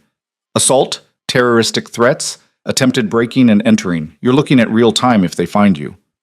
"I didn't do anything." "Security footage says otherwise."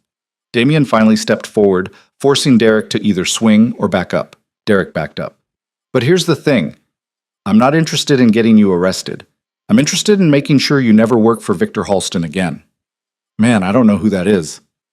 "The guy who paid you $100,000 to scare Elowen Mercer." Damien walked into the apartment without invitation. It was exactly as depressing as he'd expected. "See, I know about the payment. Know which account it came from, how it was laundered, where it ended up. So let's skip the denials and get to the part where you tell me exactly what Victor hired you to do." Derek looked at Marcus, who'd positioned himself between Derek and the door. Looked at the bat in his hands like he was considering his odds. "Don't," Marcus said quietly. "You won't like how that ends."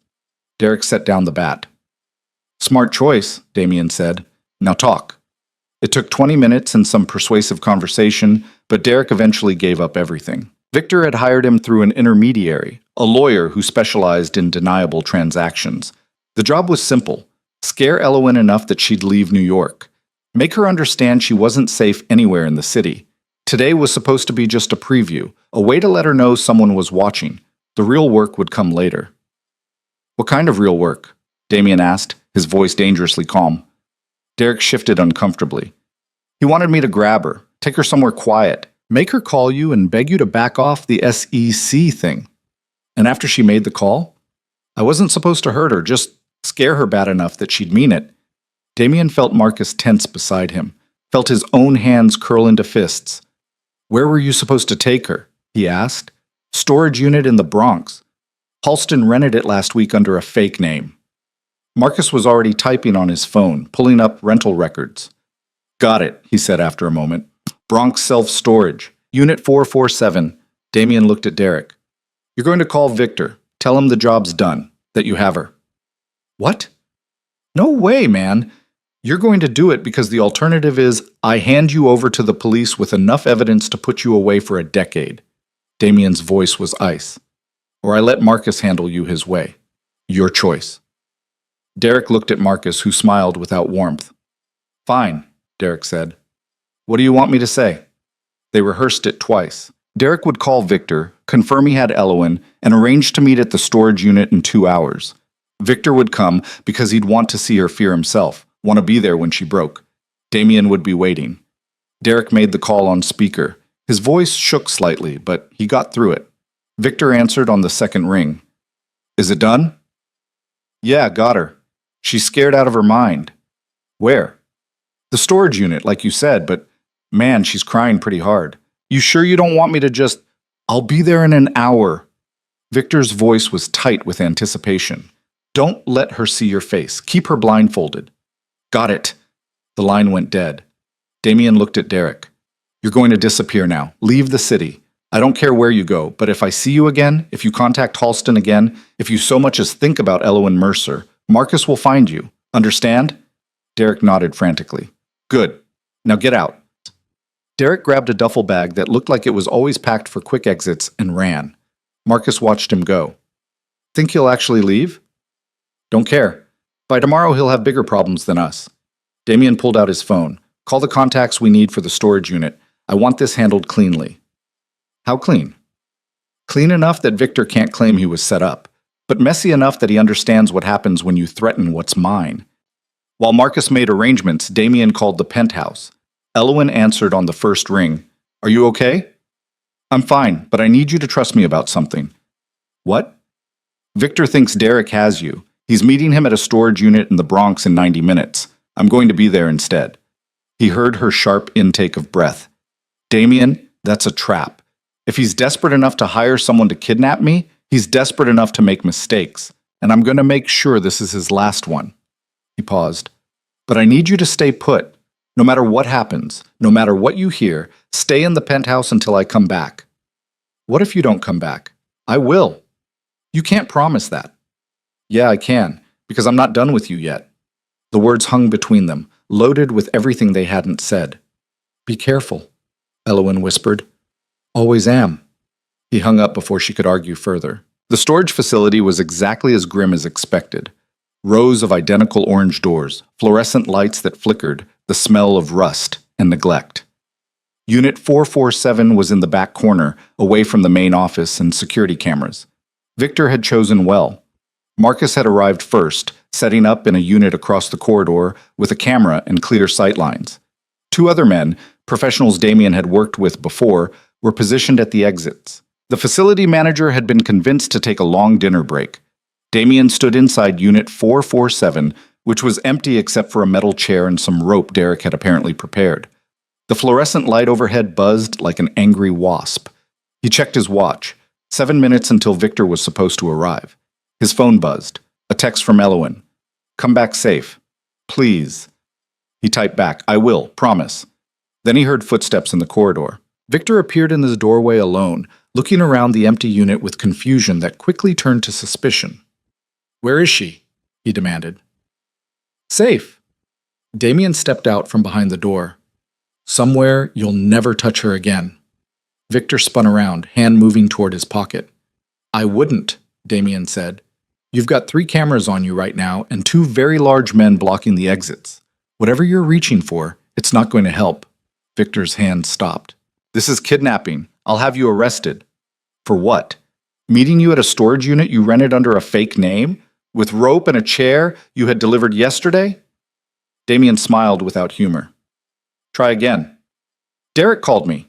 Said he had Elowen. Derek works for me now. Has for the last 2 hours. Told me everything about your plan. The kidnapping, the forced call, all of it. Damien crossed his arms. You hired someone to abduct a woman. That's a felony. Multiple felonies, actually. Victor's face had gone pale. You can't prove anything. Wire transfer from your offshore account to Derek's. Text messages arranging the meet. His testimony about exactly what you hired him to do. Damien pulled out his phone and showed Victor the evidence Marcus had compiled. I can prove everything. This is entrapment. This is you making the stupidest decision of your life. Damien pocketed the phone. You had a choice. Walk away, deal with the SEC, rebuild your reputation. Instead, you escalated to violence. Now you're done. You're bluffing. You won't go to the police. You're right. I won't. Damien's voice went colder. But the FBI will be very interested in this, especially when it's packaged with everything else we have on you. The illegal trades, the insider information, the offshore accounts. Add a kidnapping conspiracy to that list, and you're looking at 20 years minimum. Victor's composure finally cracked. What do you want? I want you to disappear from Elowen's life permanently. No calls, no flowers, no surveillance. You don't ask about her, don't think about her, don't breathe in her direction. And if I do that, then maybe the FBI doesn't get this file. Damien moved closer. But understand something, Victor. This isn't a negotiation. You don't have leverage. You don't have options. You have one chance to walk away before I bury you so deep you'll never see daylight again. You're a hypocrite, Victor spat. Lecturing me about breaking rules when you've done worse. Probably. But I don't pretend to be anything other than what I am. Damien leaned in. You built a whole life on lies. Convinced yourself you were special, that you deserved to control people.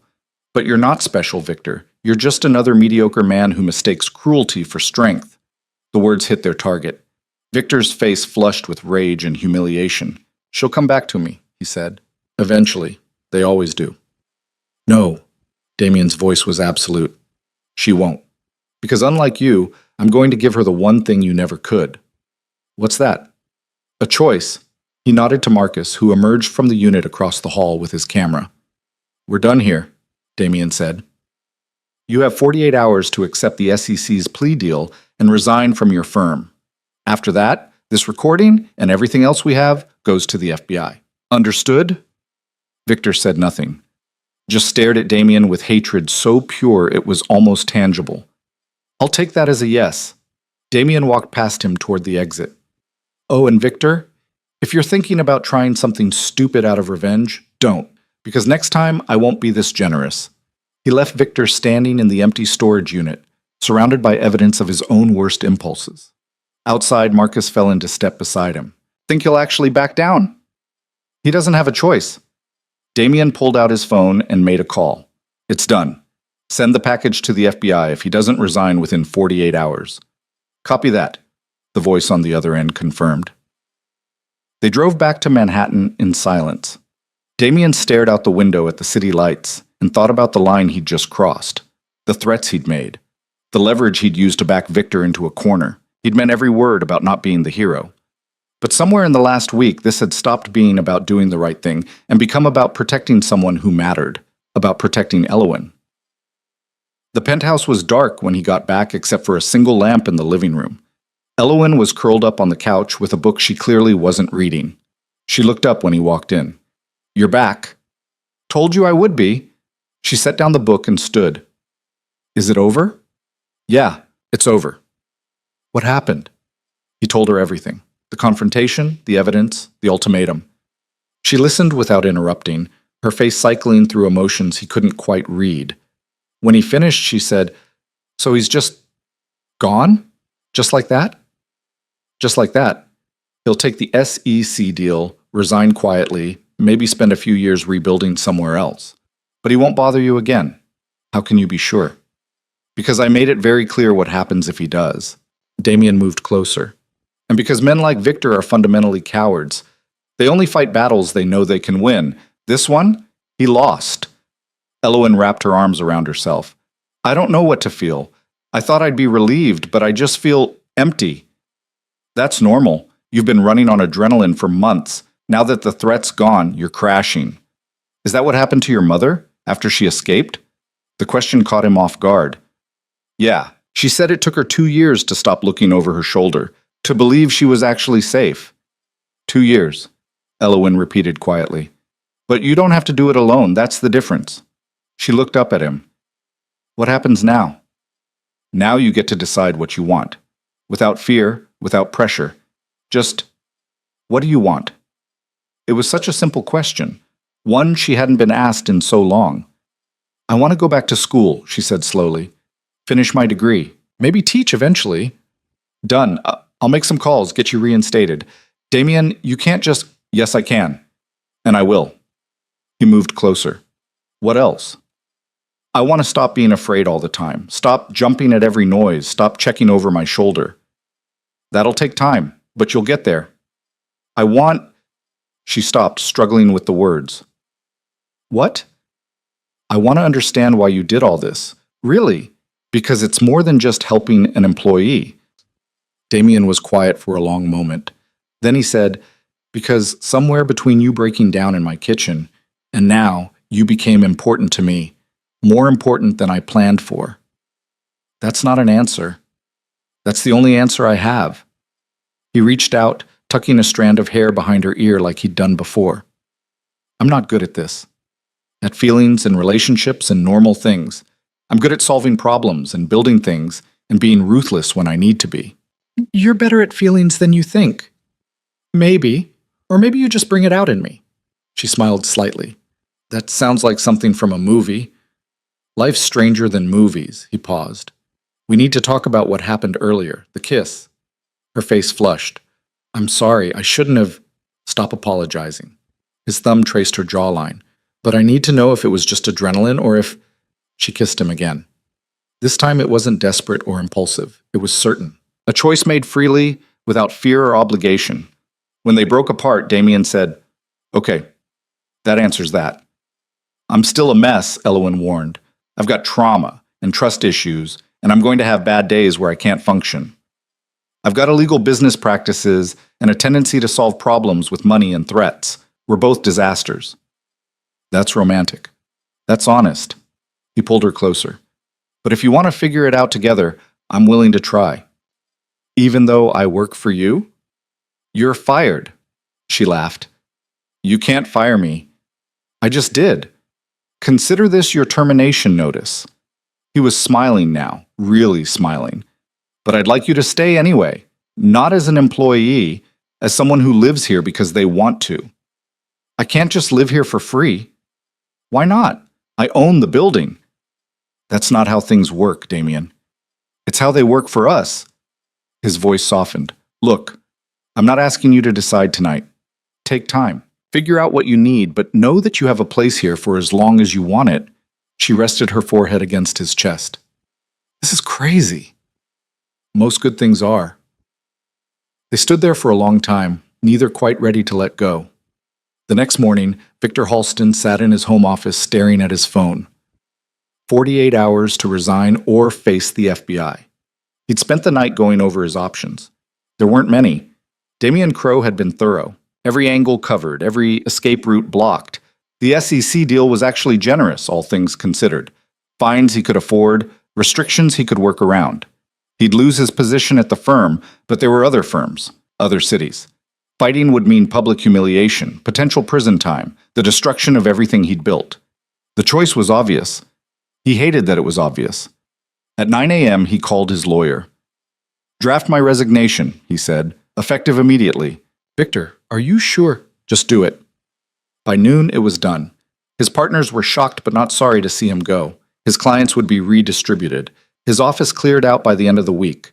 20 years of work, gone in a day. All because he couldn't let one woman go.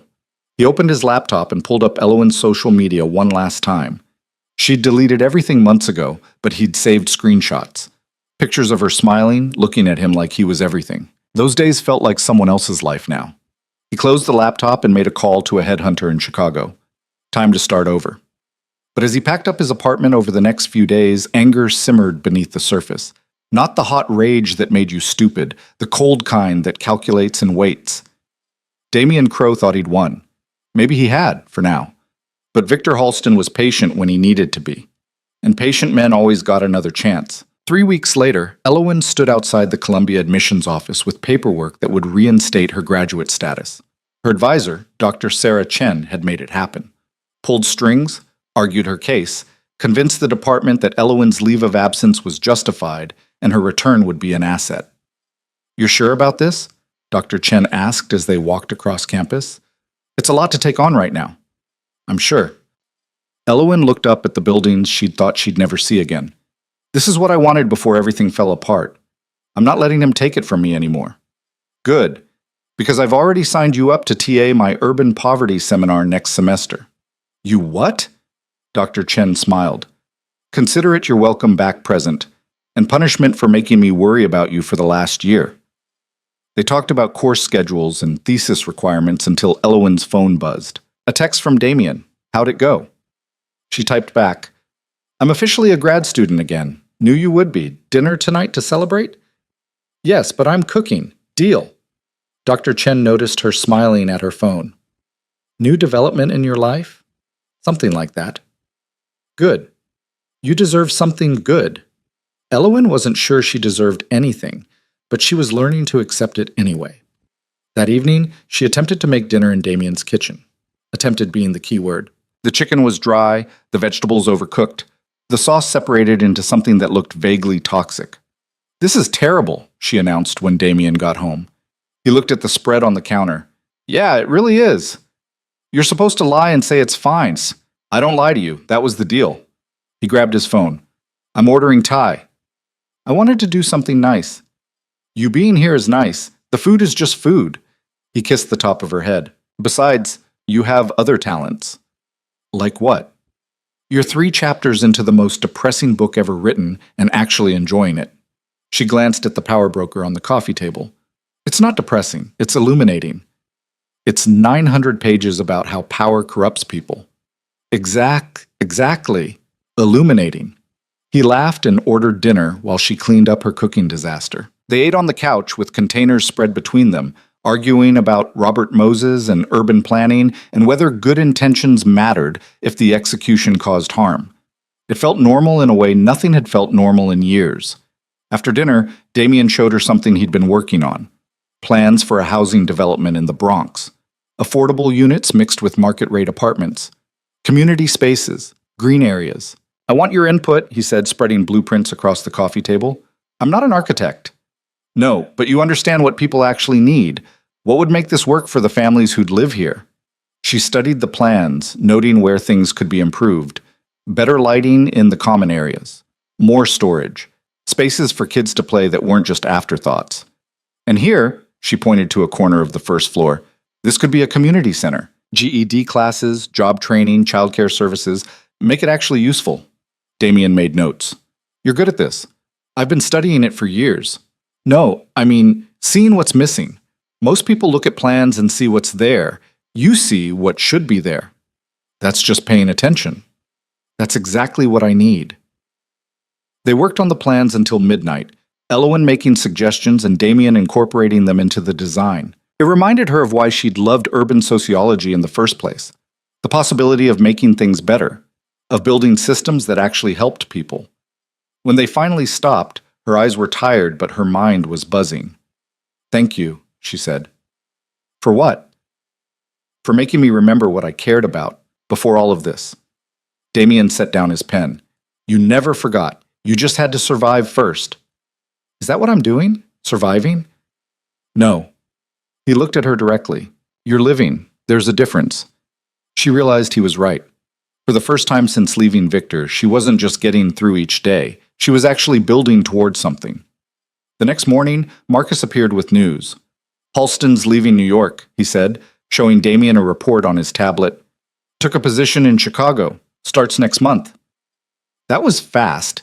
He's motivated. Also, his apartment's on the market, selling everything. Damien scanned the report. "Any indication he's planning something?" "Not that I can find. Looks like he's cutting his losses and running. Keep monitoring him anyway, for the next 6 months at least." Already planned on it. After Marcus left, Elowen asked, "Do you really think he's done?" "I think he's smart enough to know when he's lost." Damien set down the tablet. "But I'm not taking chances with your safety. 6 months is a long time to keep watching someone. I'd watch him for 6 years if that's what it took." The certainty in his voice should have felt suffocating. With Victor, that kind of intensity had been a warning sign, a prelude to control. But with Damien, it felt different. He wasn't trying to control her, he was trying to protect her, and he understood the difference. "I have therapy today," she said. "At 2. You want me to drive you?" "I can take the subway. I need to start doing normal things again." He hesitated. "Okay, but text me when you get there."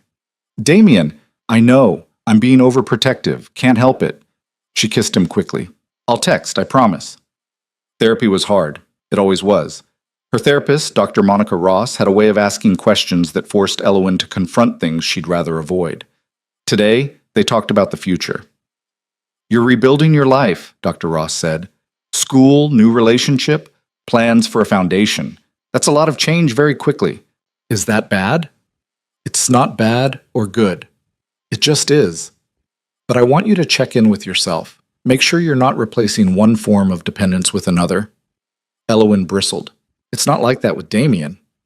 "I didn't say it was, but you went from Victor controlling every aspect of your life to Damien solving all your problems. There's a middle ground you need to find."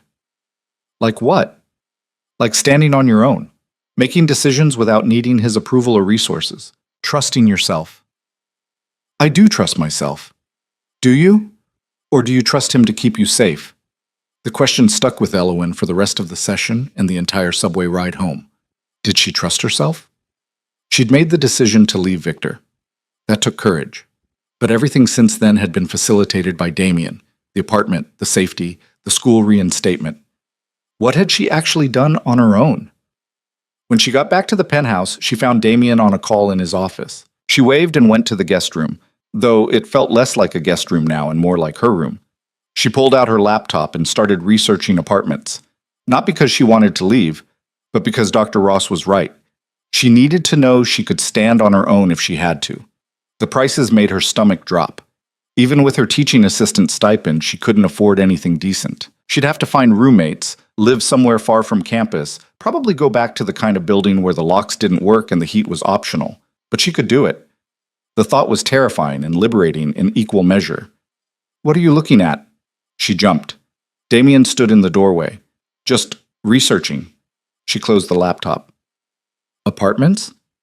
How did you—" "I saw the screen before you closed it." He came into the room. "You're leaving." "No. Maybe. I don't know." She stood, needing to move. "My therapist thinks I'm becoming too dependent on you. And what do you think?" "I think she might be right." Damien was quiet for a moment. Then he said, "Okay." "Okay? If you need to get your own place to feel independent, do it. I'll help you find somewhere safe." That's exactly the problem.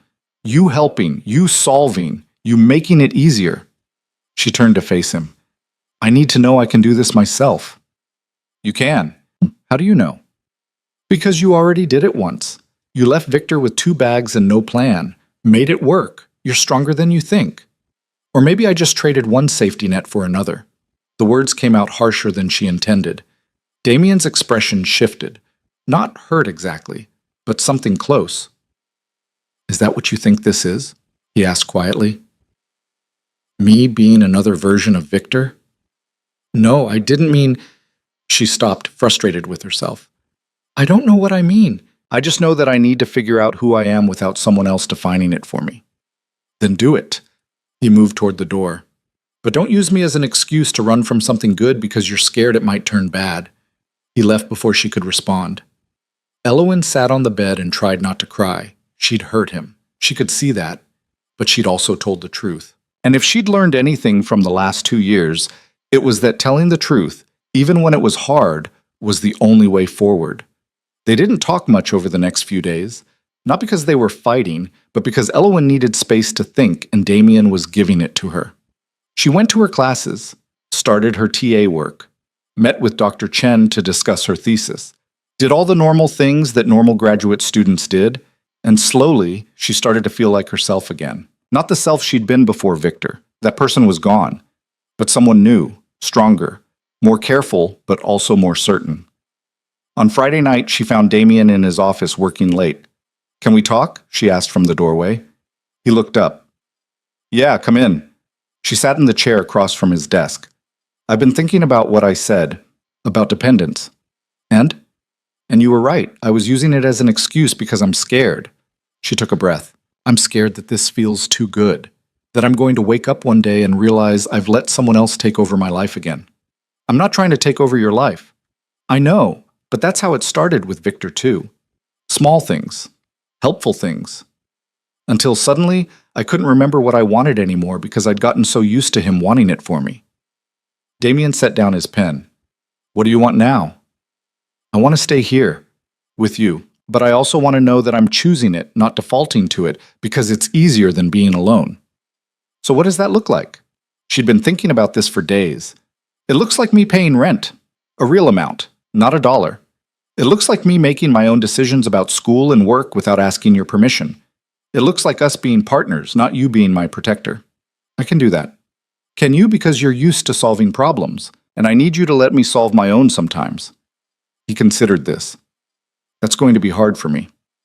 I know, but I'll try. He stood and came around the desk. Anything else? Yeah. I need you to stop having Marcus track Victor. I need to trust that he's actually gone. This one was harder. She could see it in his face. Elowen, I know you want to keep me safe, but I can't live my life looking over my shoulder waiting for him to come back. Either he's gone or he's not, and I have to believe he's gone. Damien was quiet for a long time. Finally, he said, 1 more month. Let Marcus monitor him for 1 more month. After that, we stop unless there's a real threat. It wasn't everything she wanted, but it was compromise. Okay, she said, 1 month. He pulled her up from the chair and into his arms. I'm sorry if I made you feel like you couldn't stand on your own. You didn't. I need to prove it to myself. Then prove it. I'll be here when you do. They stood there in his office, holding each other, and Elowen felt something shift. This wasn't perfect. It wasn't some fairy tale ending where everything worked out cleanly. But it was real. And real was enough. 6 months later, Elowen defended her thesis to a committee that asked tough questions but ultimately approved her work with minor revisions. She'd written about housing insecurity and domestic violence, using her own experience to inform the research without exploiting it. It was honest work. Important work. Damien was waiting outside the building when she emerged, looking out of place among the graduate students in his tailored suit. How'd it go? He asked. I passed. She was grinning so hard her face hurt. I actually passed. He picked her up and spun her around, right there on the Columbia campus, not caring who saw. Told you you'd do it, he said when he set her down. You were annoyingly confident about that. I'm annoyingly confident about most things. It's part of my charm. They walked through campus hand in hand, and Elowen marveled at how different her life looked now.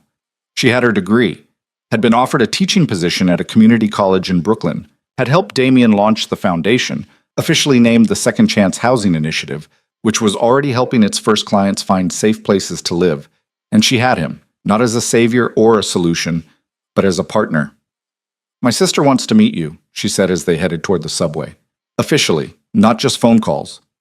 When? Next weekend. She's driving up from Philly. Should I be nervous? Terrified. She's very protective. Good.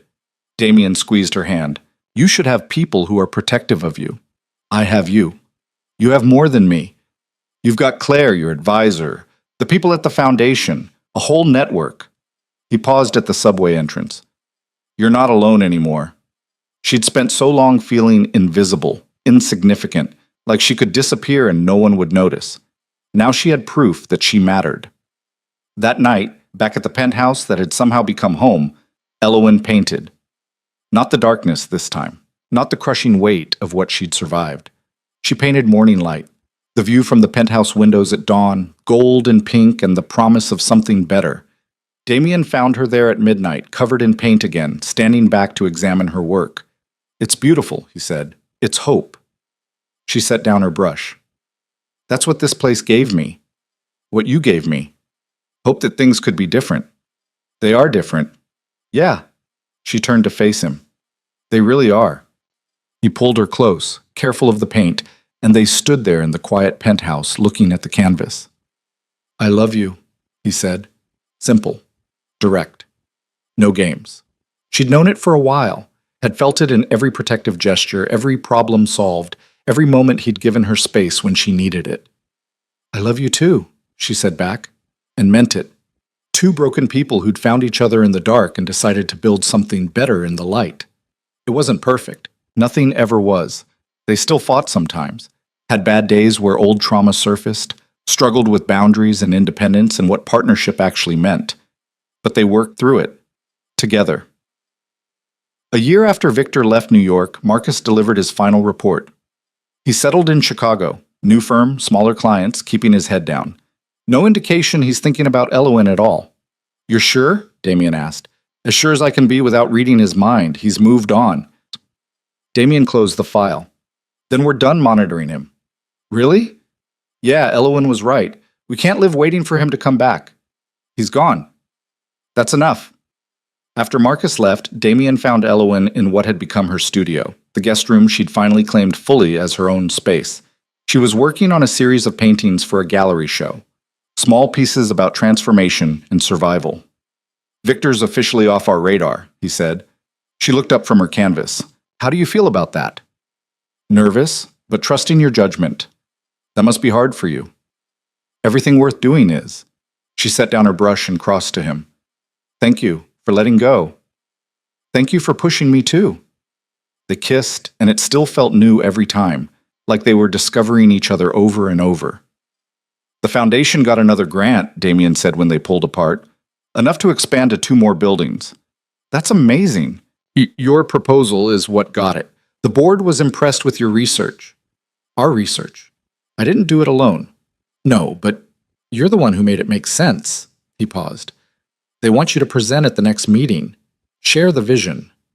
A year ago, the thought would have terrified her. Standing in front of wealthy donors, explaining herself, being seen. Now it just felt like the next step. "When is it?" "Next month. You have time to prepare." "I'll do it." "I know you will." That confidence, not in him, but in herself, was everything. The gallery show opened on a Thursday in October. Elowen's paintings lined one wall of a small gallery in Chelsea, 12 pieces charting a journey from darkness to light, from breaking to healing. The opening was packed. Friends from school, colleagues from the foundation, people Damien had invited from his world. And Claire, who'd driven up from Philadelphia and immediately pulled Elowen into a crushing hug. "I'm so proud of you," her sister whispered. "I couldn't have done it without you." "Yes, you could have, but I'm glad you didn't have to." They walked through the gallery together, Claire studying each painting with the intensity of someone who knew what they represented. "This one," she stopped in front of the darkest piece, the one Elowen had painted in those first weeks at the penthouse. "This is him. Victor." "Yeah." "And this?" She moved to the final piece, the morning light. "That's now." Claire turned to her sister. "You made it." "I'm making it, present tense. Still a work in progress." "Aren't we all?" Damien found them a few minutes later, holding champagne glasses he'd acquired from somewhere. "Claire," he said, offering her one. "Good to finally meet you in person." "You're the one who installed the security system at my apartment," Claire said, accepting the glass. "Among other things." "And you're dating my sister." "Also among other things." Claire studied him with the careful assessment of someone who'd seen her sister hurt before and wasn't about to let it happen again. "You make her happy," she said finally. "I try. That's all I need to know." She clinked her glass against his. "But if you ever hurt her, I know where you live." "Fair enough." Elowen watched them size each other up and felt something warm settle in her chest. Her two worlds merging, the life she'd built before and the life she was building now. Later that night, after the gallery had emptied and they were back at the penthouse, Elowen stood at the window looking out at the city. Damien came up behind her, wrapping his arms around her waist. "Successful night," he said. "Yeah, it was. 3 paintings sold already." "I know. It's surreal." They stood there in comfortable silence, watching the city that had nearly broken her but had ultimately become home again. "I've been thinking," Damien said, "about the future." "What about it?" "About us. What we're building. Whether you'd want to make it official." She turned in his arms. "Official how?" He pulled a small box from his pocket. "Like this." The ring inside was simple. A single stone on a thin band. Nothing ostentatious, exactly her style. Damien, before you answer, let me say something. He took a breath. I'm not Victor. I'm not asking you to give up anything or change who you are. I'm asking if you want to build a life together, as equals, as partners. That's a lot of qualifiers. I'm a careful man. You're a terrified man. That too. He smiled slightly. So what do you say? She looked at the ring, then at him, then out at the city. A year ago, she'd been broken. 6 months ago, she'd been healing. Now she was whole, or as whole as anyone ever really was. And she was choosing this, not because it was easy or safe, but because it was right. Yes, she said. I say yes. He slipped the ring on her finger with shaking hands, and they kissed there by the window with the whole city spread out below them. It wasn't perfect. They both knew that. There would be hard days ahead. Trauma didn't disappear just because you fell in love. Trust took time to build and was easy to shake, but they had something Victor and Elowen never had. Honesty, partnership, choice. And that was enough. More than enough. Somewhere in Chicago, Victor Halston closed his laptop without searching for Elowen's name. He'd thought about it, almost typed it in a dozen times over the past year. But he'd learned his lesson. Some battles weren't worth refighting. Some losses were permanent. He'd built a decent life here, smaller than before but stable. A new girlfriend who didn't ask too many questions. A routine that didn't include destroying anyone. It wasn't the empire he'd had in New York, but it was enough to survive on. And survival was all that mattered now. In Manhattan, the city that never slept kept spinning. People loved and fought and started over. Buildings went up, businesses opened, lives intersected and diverged in patterns too complex to track. And in a penthouse on the 32nd floor, Elowen Mercer, soon to be Elowen Crow, finally stopped looking over her shoulder. She was safe. She was free. She was exactly where she was supposed to be. Home.